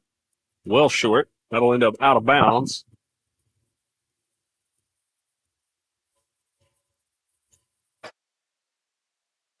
Henson will walk it across. Now over to Watts. Underneath. Henson. Couldn't get it to go. Putback's good. Henson with a put down. Telling Eric before the game, I noticed that Andon's not suited up. I don't know, like, if maybe they're saving him or if he's injured or what the deal is. But, I mean, that's a big, I would say a pretty big key to our lineup. I mean, Andon is extremely tough, and he brings a lot of good to the lineup. So, definitely have to check on that. Free ball there is no good. Off the back iron. Leopard's got to block out. Another three on the way. Going to come up short. Jaden Watts skies for the rebound, pulls it down. Oh, Good hustle there, but that's will end up out of bounds off the Bulldogs. Ferguson checks in for the Leopards. It's Ty Ferguson will check in for Bryson Watts.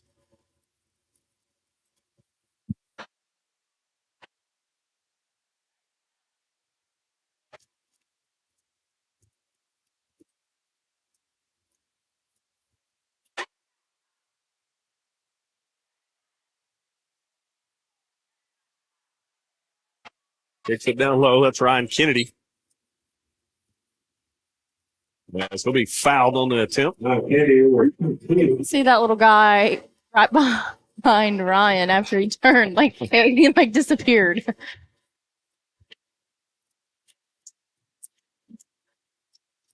So Ryan will go to the line here, shooting two.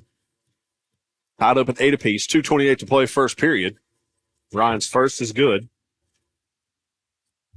Seth Padilla will now check in for Jaden Watts. Seth Padilla checks in for the Leopards.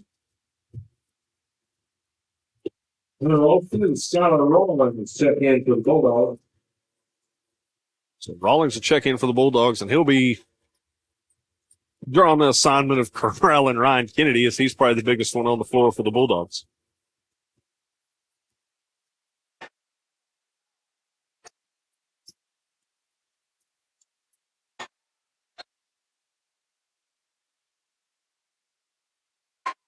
Ty Ferguson forces the turnover. Yep.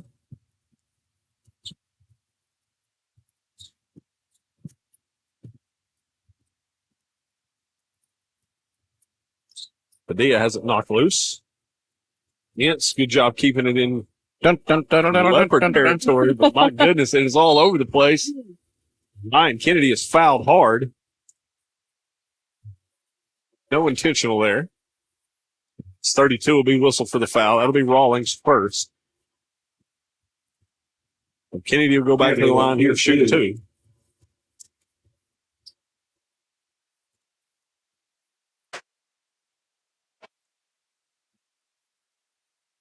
First one short.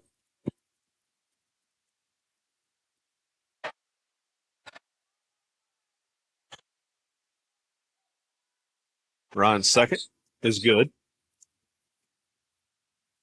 He's got one of the prettiest shots I've seen in a long time, to be honest. He's just smooth. When he stands up there, he's looking down in the goal. Right. I was fixing to say, yeah, Tandra, it is smooth. Good defense there by Kennedy.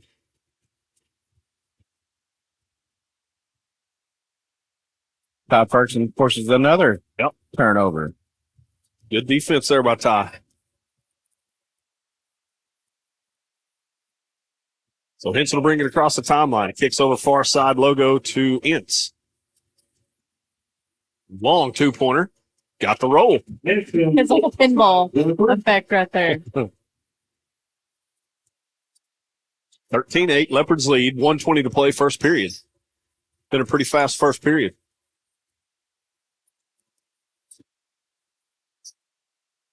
Yeah, been pretty minimal stops. Mm-hmm.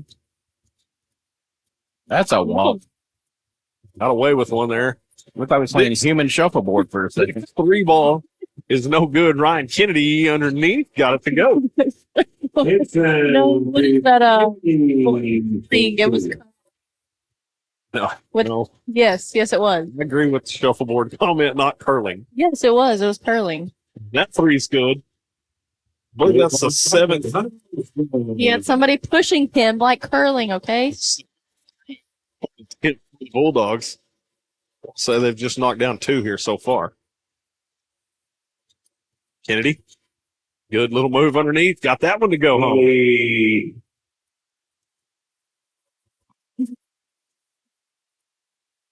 17-11, down to 20 seconds to play here, first quarter. Ferguson picks him up right at half court. Down to 10. Offense needs to start moving. Long cross-court pass. Long three ball on the way. That's offline. And we'll end up in the student section. So that'll be the end of the first quarter. Leopards lead 17-11. We'll take a quick break. Don't go anywhere. You're watching Leopard basketball live on the Leopard Sports Network.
Welcome back inside Leopard Arena as we are set to start the second period here.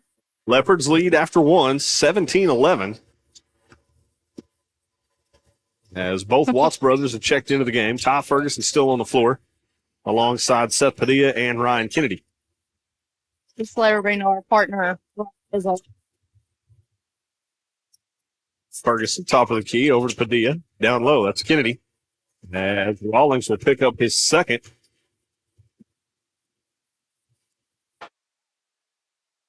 It returns the Leopard. So Kennedy will check out.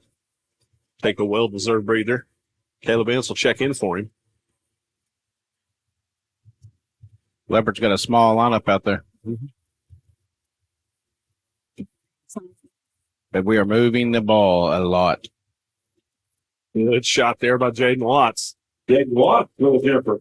We said during the girls' game, every single Leopard's going to have to contribute also. Like, Ryan's out of the game. Here's a perfect example right now. Somebody's going to have to step up and Got away with a little hook there on Ty Ferguson. take care of the points that he contributes.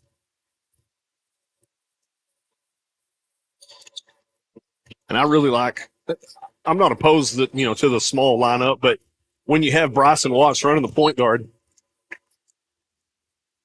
as that will be a turnover. Now Exit returns for the Bulldogs. But as I was saying, you got Watts out there running point right now as Henson's catching some wind over there. Watson.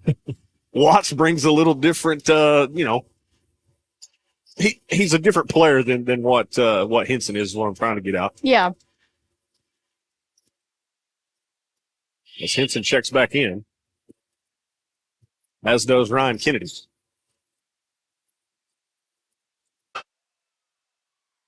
Down low.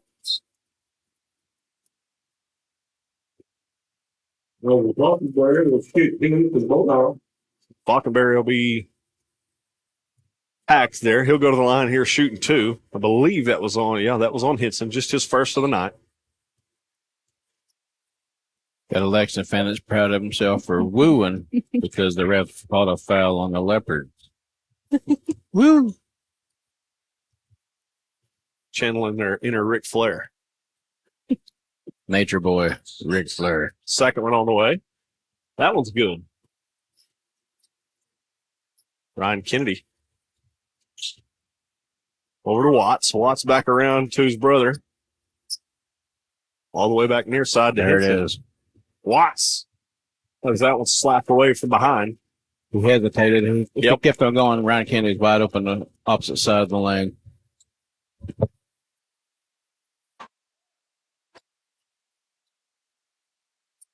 All they have to do is feed it to him.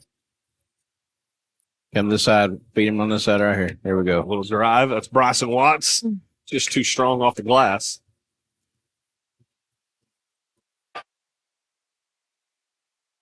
Step back 3. That's good.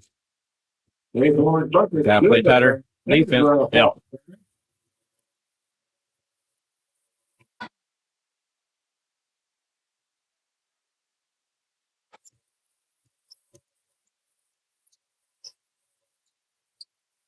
And it's looked down low for Kennedy. Good defense there by the Bulldogs. Another 3 ball on the way off the back iron. No good. Putback wasn't home either. So Kennedy will bring it across the timeline. Jaden Watts, little drive in the lane, has it knocked away from the backside. And That then was he came down and did the same thing. Yeah, good hustle there by Jaden Watts. Dribble.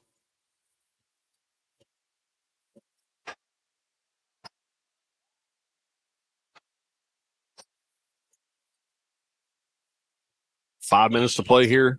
Second quarter. Jaden Watts. Jaden Watts to the ball. Jumper.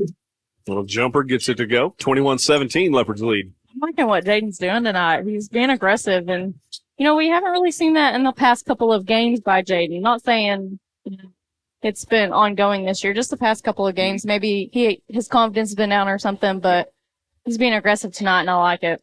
Henson picked up on second. I would maybe not. Thought Ty Ferguson might check in for Henson there. Oh, there he is. Returns for the Leopard. Ferguson does check in for Henson as Henson whistled for his second foul with 4:47 to play here in the second. The glass, no good. Kennedy rebound. Big mismatch with Ryan now. Ryan, step back 3. The rim, no good. will be last touched by Caleb Ince. Yeah, you're right. Lexington will call timeout. We'll take one with them. Hughes heat and air break. Don't go anywhere. 4:30 to play here in the second quarter. You're watching Leopard basketball live on the Leopard Sports Network.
Welcome back, everybody. 4:30 to play. 21-17. Leopards on top. Out of the timeout. Lexington to inbound. Guns N' Roses playing from the upper deck. Yeah. See, that's Tim's type of music. Nothing wrong with a little slash.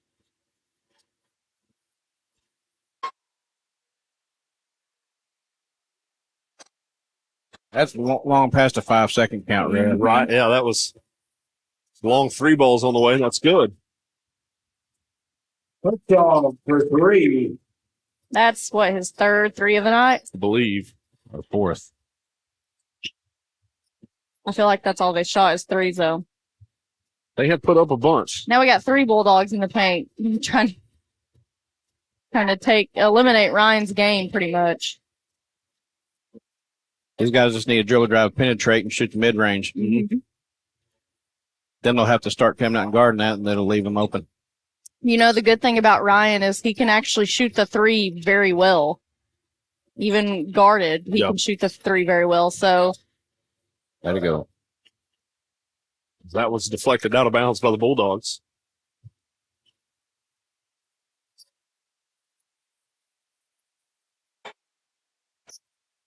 The Leopards haven't been able to pull away just yet. Offense is going kind of stagnant. And Ince will be fouled there on the inbounds attempt.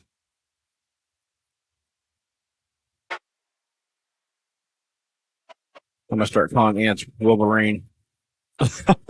He does have some chops going, doesn't he? I like it. Down low to Kennedy. Draws the immediate double team. Couldn't get the shot to fall. Todd Ferguson's going to get away with a little shove there. I mean, it was, he was all over him. He just tried to create a little separation there. Let's be honest, what happened to us in Lexington, if that's the worst thing that happens to be here tonight. Three ball on the way, and it's good. Get in where you fit in.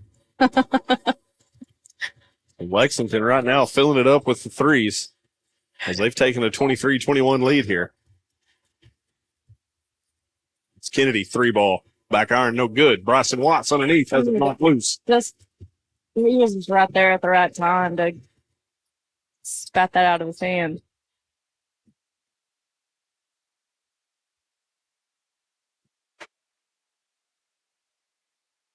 And that'll be on Jaden Watts, I believe, is first.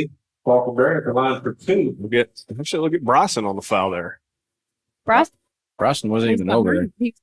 Yeah. It was Jaden. Can't see. But Watts check out. Henson will come back in.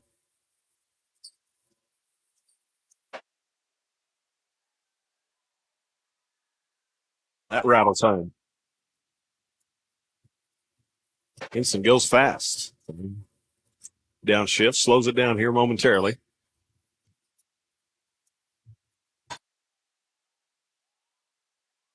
Caleb Ince, three ball. Front iron, no good.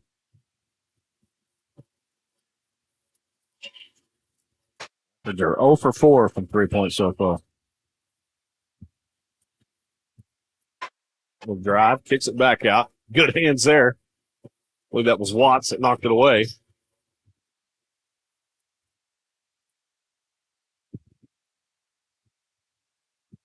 As Ryan Kennedy be a charge for the charge with the charge there.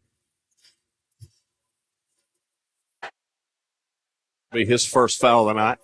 1:52 to play, second period.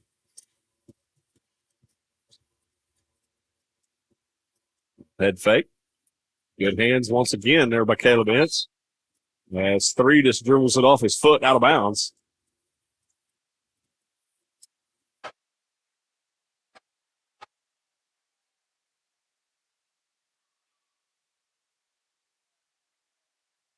It's near side to Ferguson. Now back around, all the way back around to the far side corner. That's Ince with the 3 ball. No good. Hits and rebound. Gives it underneath there to Ryan Kennedy, and he gets it to go. Kennedy giving the assist to Henson.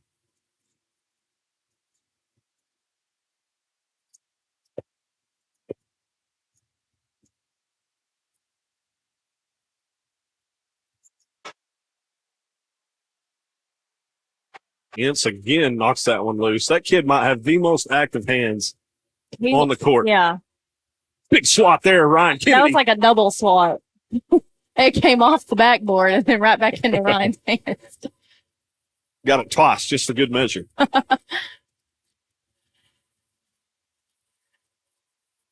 going to give him 2 blocks. Right? Yeah. How do you put that down on the stat sheet? I would. Yeah, one's going to slip there, be called for the walk. And down to 49 seconds to play here, second period. Bulldogs lead 25-23. He's going to want to stretch that out at halftime. Now, we're used to seeing our Leopards Caleb Ince, come up 3 here ball. and hold the ball for 30 seconds to get the last shot off, and we didn't see that. And so that's a little thing that's changed, I guess, with the Leopard offense is we're not Good defense there by Ferguson and Ince. holding the ball like we have, but it looks like we're going to now. Yeah, expect it here. Yeah. We're usually ahead or tied when that happens. Well, see, we did it in Bridge Creek with 1:15 left, and we were down by 3. So it was kind of like a pattern, but I'm glad to see us kind of trying to break it. Ferguson with 5 to shoot. Kicks to Henson. Henson, top of the key. That's a long 2. Henson. As his right foot was on the line. So at the end of the second period, we're knotted up at 25 apiece. We'll take us a quick Hughes Heat Air timeout. Get us a drink of water. We'll have some stats on the other side for you. Don't go anywhere. You're watching Leopard Basketball live on the Leopard Sports Network. Thank you.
Welcome back, everybody. We're just about set to get this third period underway here and all knotted up at 25 apiece.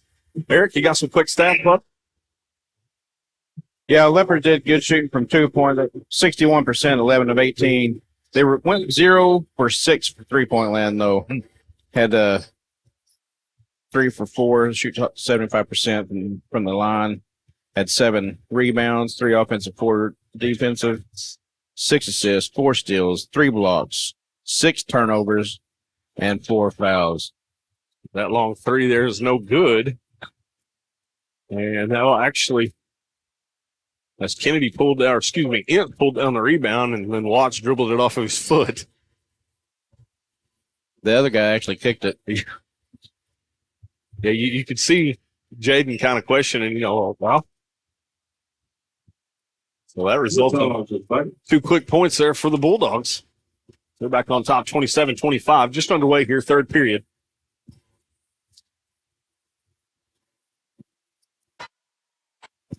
Kennedy up top. Yep, they'll get a push on number 1 there. He pushed Watts from behind.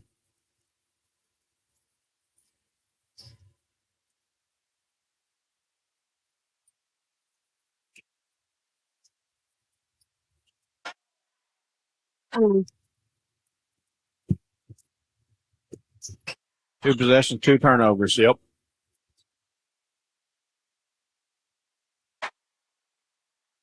I mean, 3 fouls on Henson. Henson might have taken a knee. I think they collided as they went down. What collided? So Henson will need Yeah, they did. take a quick little breather here. Let him walk it off. He got a knee.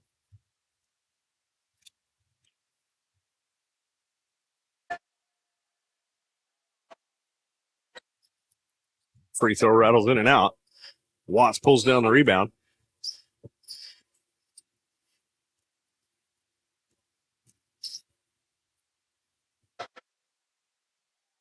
It's underneath. That's Kennedy.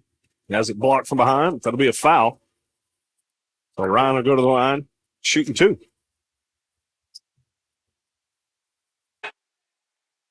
Kennedy at the line for 2.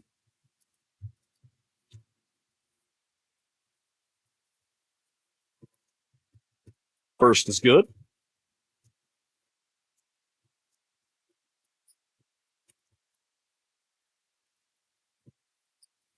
As is the second.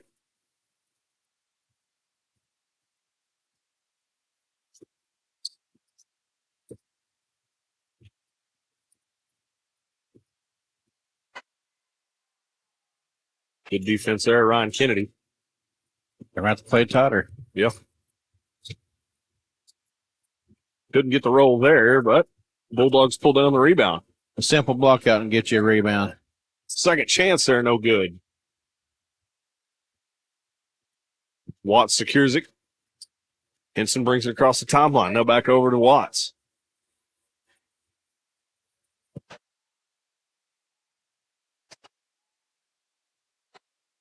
Long cross-court pass. Jaden with a little drive. And he'll be fouled. So he'll go to the line. 2 for the Leopards.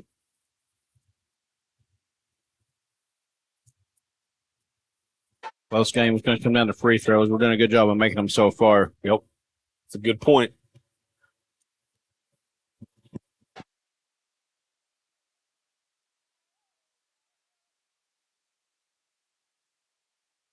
Too strong off the back iron.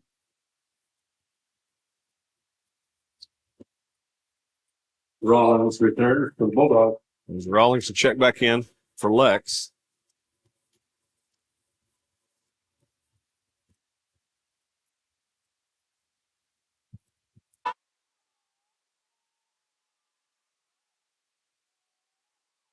Second free throw. Off the back iron, but he got the roll that time.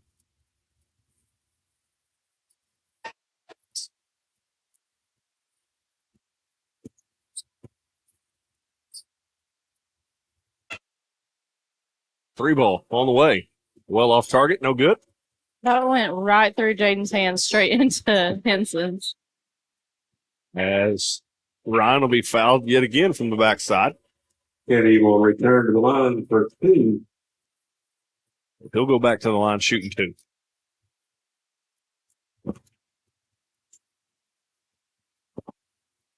First is good.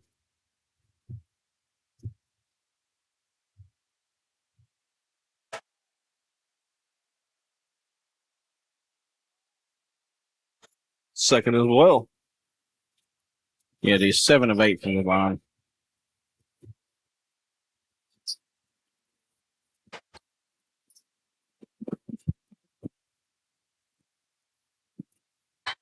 Floater. 13 for 2. Henson brings it across. Gets over to Ince now out to Jaden Watts. Down low, that's Ryan Kennedy. Just lost control of it there. Kennedy returns to the line. Crowd took it to Dunk City. I was fixing to say, yeah, if he keeps that under control, he probably crams that one home, but he'll go to the line here, shooting 2 more. He's due for a dunk, too.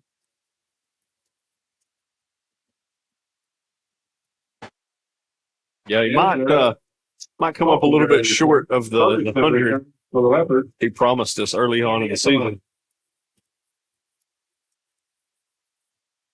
That free throw rattles in and out. 5:20 to play, 31-29. Leopards back on top. Ferguson has checked into the ball game, shuts down the baseline. Good defense, and they're going to whistle him for the foul.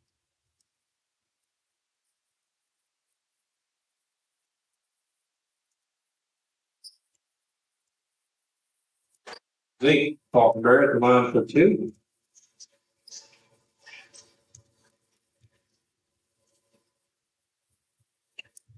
Falkenberry able to knock the first down. Seth Padilla returns for the Leopards. Seth Padilla will check in for Jaden Watts.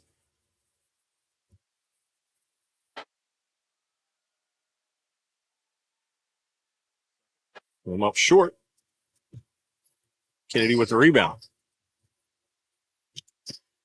Henson. Little floater, no good. Comes up short. Ty Ferguson corrals it. Kicks it back out top of the logo. Now to Padilla. Down to Kennedy. Kennedy underneath. Too strong. A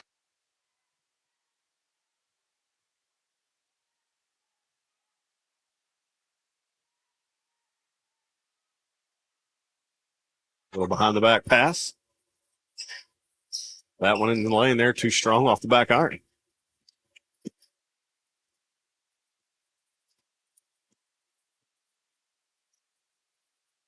Padilla. Over to Ince. Trying to get it down low. That's Kennedy. Kennedy. Shot up and in. Kennedy for 2.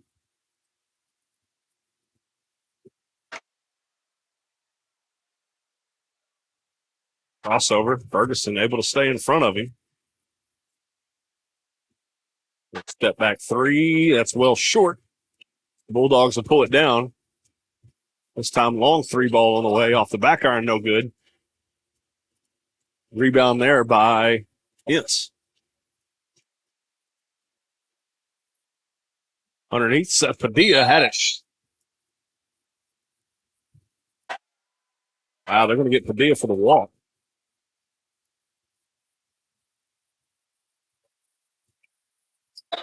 Charleston Corbin Terry in for the Bulldogs. Falkenberry will check out.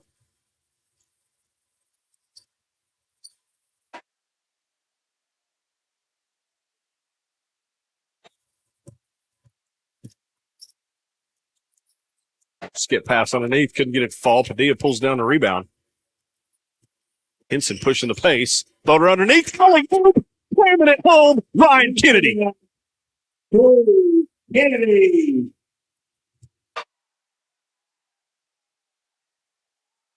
Where's that dunk you was talking about there, Tandra? 3 ball on the way. That's good. Puts him right back in it. We get a dunk and get the momentum, and then the 3 ball puts him right back. to the ball game.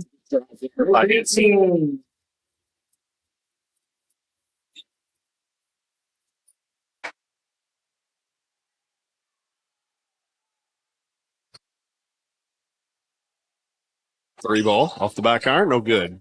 Yance with the rebound.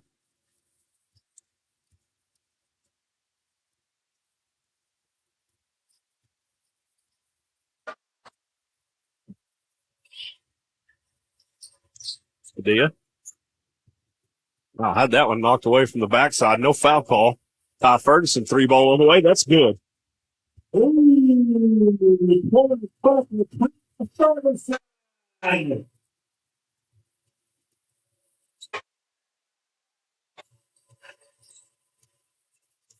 With the Ferguson three, that puts the Leopards on top 40-33. That three is well off target. Nobody paying attention. They're just watching the game instead of playing it. Bulldogs able to come up with second chance here. Call timeout and have them run suicide. Underneath, that's no good. Third chance opportunity. As that'll be whistled off of the Leopards. For the Bobo. Yep. Jayden Watts for the Leopards. 2 minutes exactly to play here in the third. Leopards on top 40-33. Underneath, layup's good. There's the basket. Hanson over to Watts. Ferguson, top of the key, dribbles to his right. All the way back this side, that's Jayden Watts. Kennedy, top of the key, head fake. Lost control of it. It'll be a turnover. It's the Bulldogs corral it.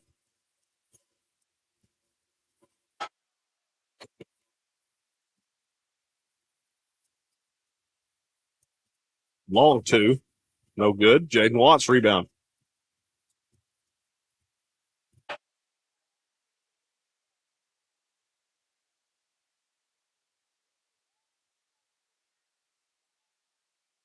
Kennedy, top of the key, looking.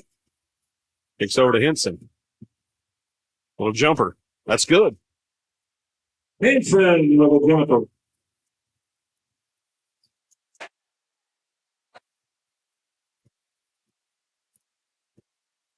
Kicks far side, three ball. That's good. Hunter Olsen for three. 42-38, down to 40 seconds to play here, third period.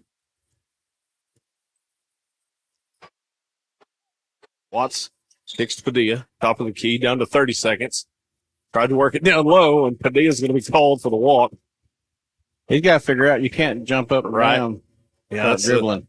That's the second one he's had like that. First one was, I think he thought the first one was maybe a jump ball situation, but it Bryson Watts in for the Leopard. was Bryson Watts and Caleb Ince will check in. Padilla and Kennedy, or excuse me, Henson and Kennedy will check out. 27 seconds. Leopards on top, 42-38.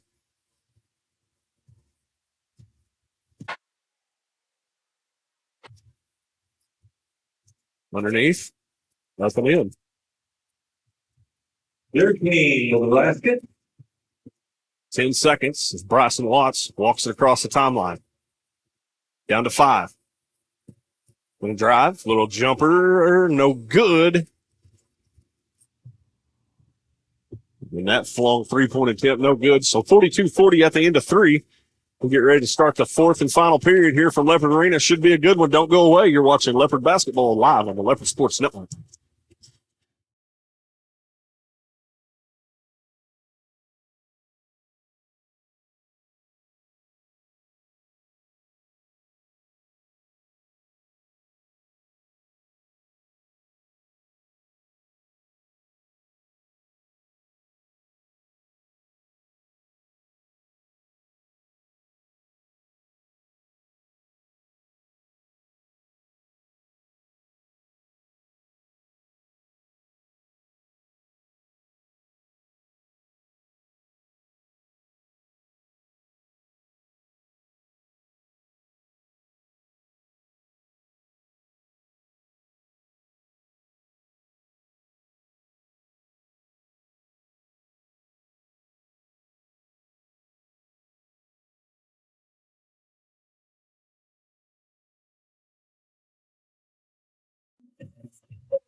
Welcome back, everybody, inside Leopard Arena here at campus of Lindsay High School. Jake Rutledge alongside Eric Dodson, Tanner Hamilton, RJ Brooks.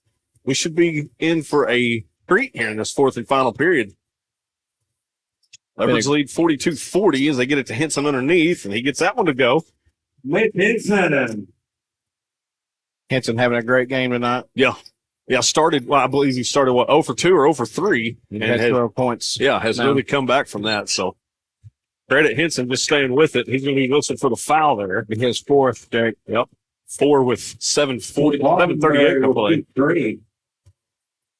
That'll be interesting. Probably see a lot more Ty Ferguson here moving forward. Mitchell Henson having a conversation with himself as he comes off the floor, frustrated. He's just a hard player. Oh, man. Great kid. He's hard on himself. That's what good players do. Right. We'll return after this show. Still would have liked to see him on the football field at some point in his high school career, but he's a baseball, basketball guy. Kid could do anything he wants. I guarantee you he could. So Ty Ferguson does check in for him.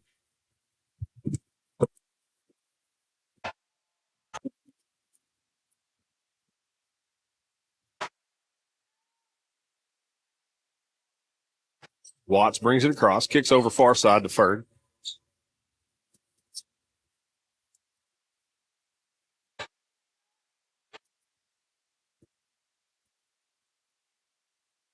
Ferguson out near the logo. Kicks it to Kennedy. Ince, 3 ball. That's good. 3-point bucket. Ince finally gets one to go. I believe before that he was 0 for 4. He was over 3. Now he's 1 for 4. Pretty good defense underneath. I believe they're going to get Bryson Watts on the foul. Give a second.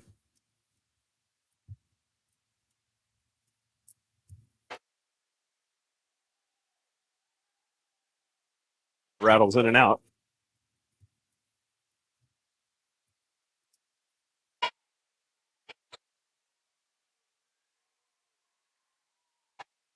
That one no good. Kennedy skies for a rebound.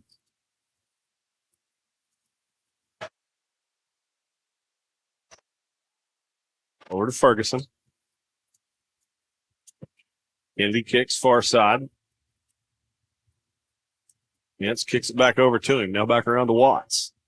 Over to his brother. Now to Ince. Finally get it worked down low. That's Kennedy. Couldn't get it to go. Bryson Watts, second chance. No good. Jaden Watts pulls down the rebound, then has it swiped away.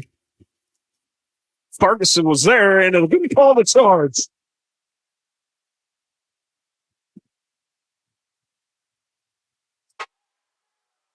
Heads up play right there by Ty. Heads up play. I think some of the Lexington crowd here didn't necessarily agree with it, but partner, he was set. He got there in a hurry, and he was sitting there waiting on him. Yep.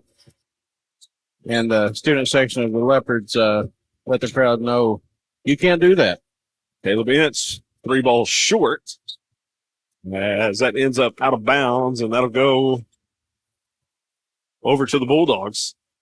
First ball return for the Bulldogs. So 47-42, 6:09 to play. Again, Lindsay just can't quite pull away to make this comfortable. They get a stop and have a chance to do a little more damage and just can't do it. Yep. Let's see if they get another stop here. You just got to credit that Bulldog offense. They just keep chipping away, hoping to stay in it. That's exactly what they've done here. Wild shot there.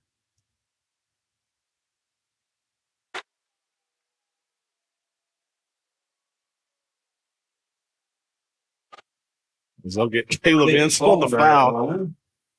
Kind of shakes his head in disbelief there. It's all right, Caleb. It's just your first big job. Not a bad foul. He's going inside. It was a wild shot. I have a hard time calling a foul when you're just throwing a wild shot up. If you're going up strong, yeah, I can see him calling it, but that was junk. Yeah, almost like he just kind of, for lack of a better term, kind of baited the ref into, blowing the whistle there. Look, that shot came off wild because I was fouled. As we'll have a lane violation against one of the Leopards. Didn't see who it was. So he'll go back to shoot one more.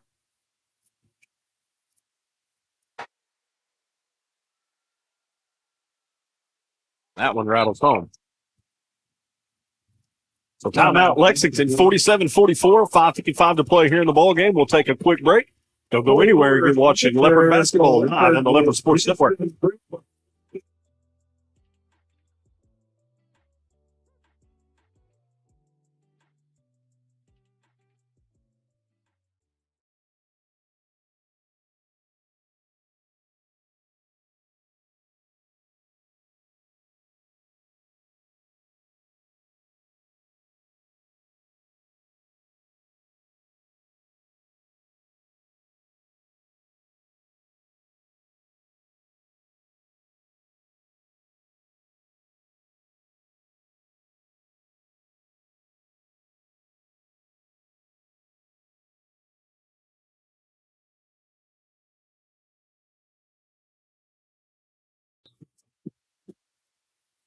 Welcome back, everybody.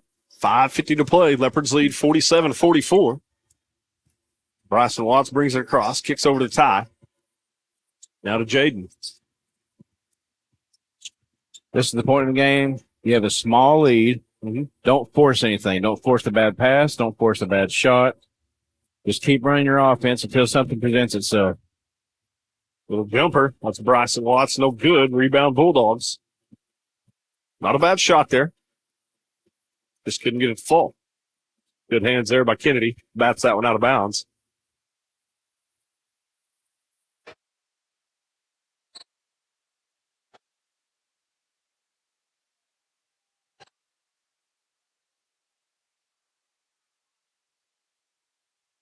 Three ball. That's good. Make it three. The Mixon three knocks it up at 47 apiece.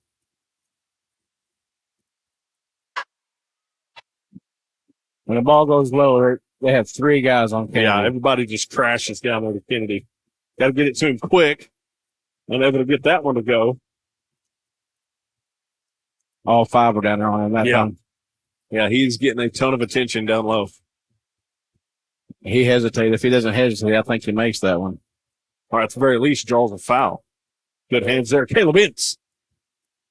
Watts gives it up to Kennedy, and he'll be fouled. Kennedy will go to the line for two.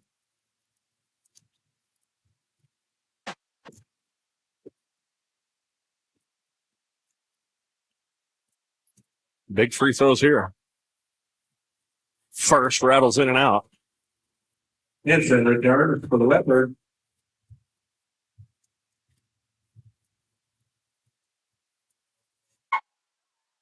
Second is good.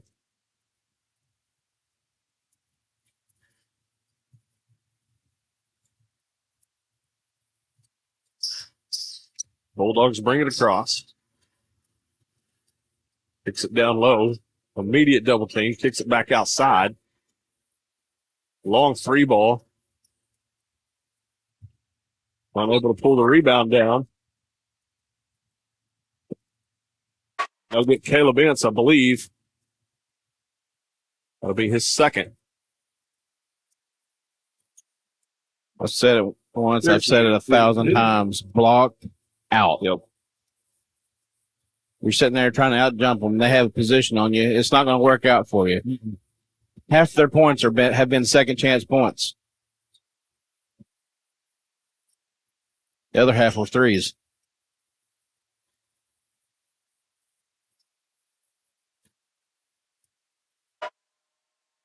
Second free throw. Can't win a close ball game not blocking out. 4 minutes to play here. Leopards on top, 48-47. Just frustrating to see a Leopard team not focusing fundamentals. Kennedy underneath. And they'll count the bucket and one. Kenny with the bucket, and he'll go to the line for one.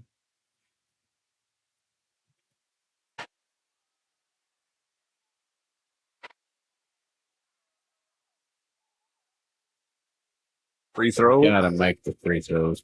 Couldn't get that one to go. Damn it.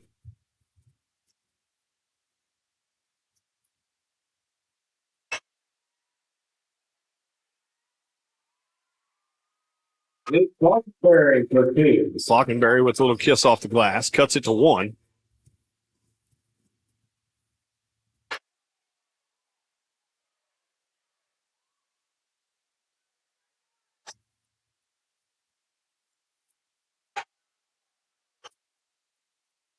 Watts, little drive, kicks it back out. That's a three ball from Kennedy. Comes up short. As that'll go over to the Bulldogs. Last touch by, look like Ince.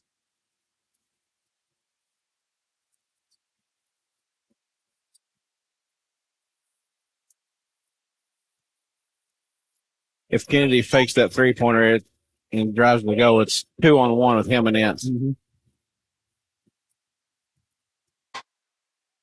Swatted away there. Good defense, Ryan Kennedy. Got a fast break going the other direction. That's Watts. Couldn't get it to go. And going to be last touch by the Bulldogs, so it'll stay with the Leopards. 2:50 to play.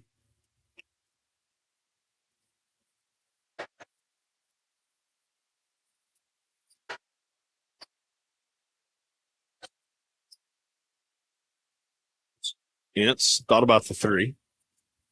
Picks it back out. Ferguson, top of the logo.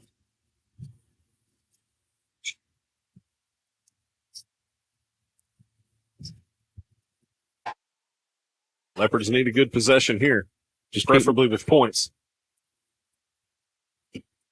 Kicks it underneath.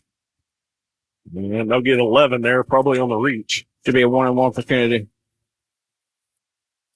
And that is the case. So Kennedy will go to the line here. Kenny, 2-1. 2.5 to play. Big free throws. That's number 11's fourth foul also. Kennedy makes the first.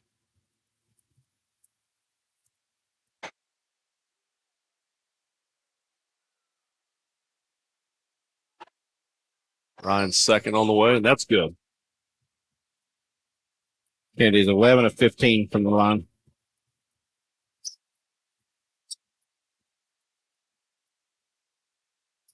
Layup underneath, off the iron, no good. Fighting for the rebound. Henson comes down with it. A lot harder than it needs to be if you block out.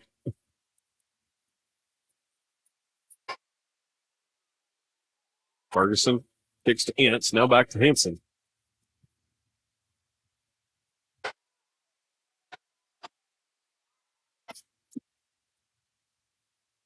Jaden Watts.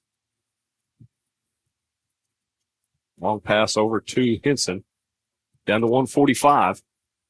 Good long possession here by the Leopards. Finish it with a bucket. And a bucket would definitely be a nail, that's for sure. As now Lexington, I believe, going to look to foul. Henson should be shooting two. We're in the double bonus. Rick Henson will keep the double bonus. So good long drawn out possession there. Could result in 2 points here if Henson can convert. First is true.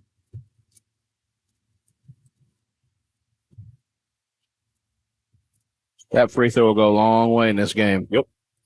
Second going to come up short. Ince couldn't corral the rebound. It'll be out of bounds on him. It'll go over to the Bulldogs. Ince got around his defender, but yeah, couldn't control it. We foul again, and Lexington will go to the line for 1-on-1. Takes it underneath to 20. Layup, no good. Ferguson comes down with the rebound. Watts had it knocked away, but it ends up in the hands of Brian Kennedy as he crams that one home. Ryan Kennedy, again, lit this place up here with a big dunk. Comes up with a rebound on the other end. And with 1:02 to play, he'll go to the line to shoot two. Leopards lead 55-49.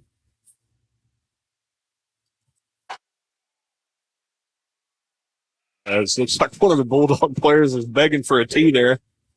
Number 11. Number 11 is fouled out. He's gone. Don't know what his complaint is there.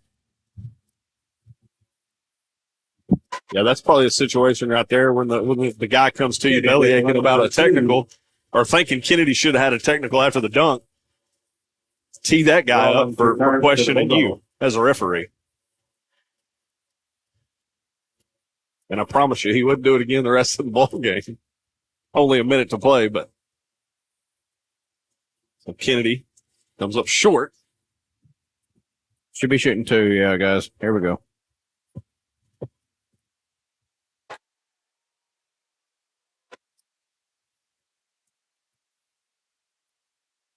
Kennedy's second, no good. Down to a minute. 55-49. Lexington's got to go fast. Count the bucket and one, as I believe. Yeah, Ty Ferguson will be whistled for the foul there. Just a second. Falkenberry able to convert. So Ferg will check out. Bryson Watts will check in. Falkenberry returns for 11. On a deal like that, if Ferguson going to get called for foul, and you know it, I'd get my money's worth to make sure he don't make that. Right. In his defense, though, he was straight up. Yeah.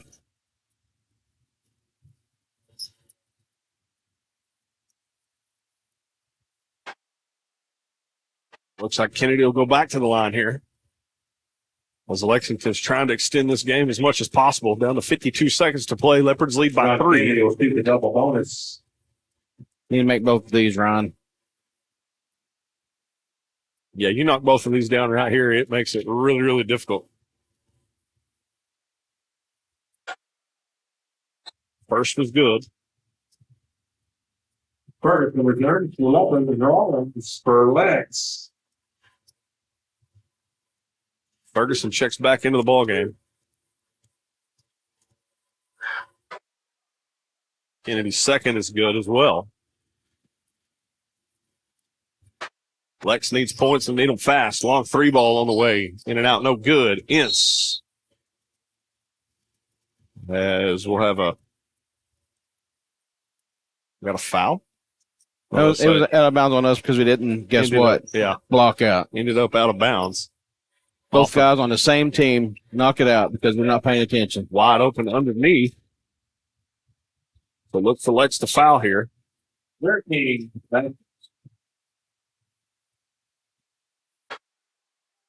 We will return to the line for the double bonus. That's number 20's 4th foul. He's the one hitting all the threes. Yeah. Him and 0.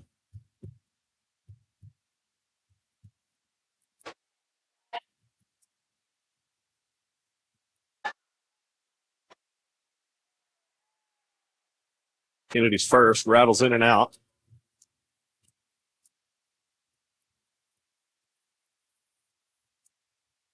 Second is good. Down to 35 seconds to play. 4-point lead. Lex needs to go quick. And he stepped on the out of bounds line, so that'll go over to the Leopards with just 30 seconds remaining. Perry. Ryan has been on the line 21 times. Expect to see some fouls here as Kennedy's going to be set to inbound.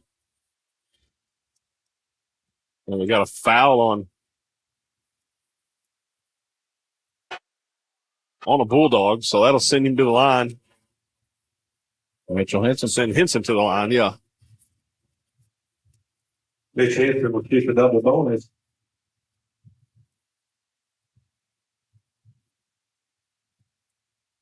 Henson's first is good. Ferguson returned for Leopard, then Rollins for the Bulldog.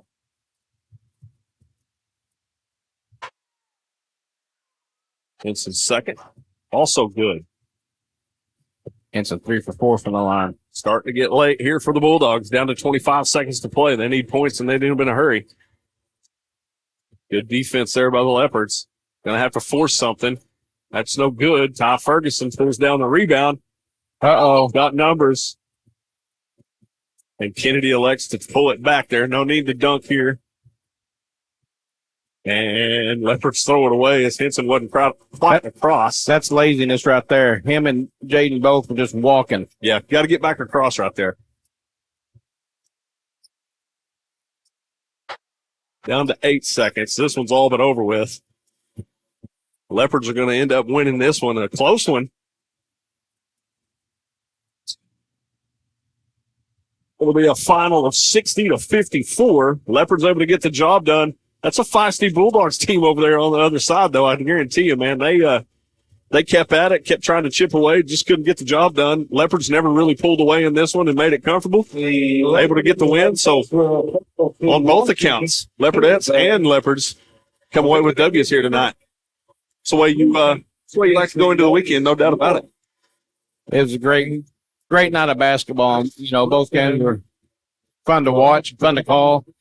And, you know, Leopards get back to the winning ways a little bit, try to build up on this momentum and take it into the postseason. Yeah, and that's what we kind of talked about there in the, midway through that girls game. Just get your momentum going, get the ball rolling in the right direction. And, come playoff time, man, anything can happen. And obviously, like we said, you still got a few, regular season games left before district play, but it'll be here and be over with before you know it. So better to start your momentum here on a Friday night, go into your weekend. Have a good weekend. Get ready for Tuesday. As Tuesday we go to Washington. So, you know how Washington is, boys and girls. That should be a big time ball game over there at Washington. Looking forward to calling that one. But in the meantime, Leopardettes get it done. Leopards get it done. We're going to go ahead and sign off. Say goodnight to everybody. RJ, appreciate you running the board. Tandra, good job. Eric, as always, It's fun, partner. good job on the color. We will catch everybody Tuesday at Washington. Have a good weekend. Good night, everybody.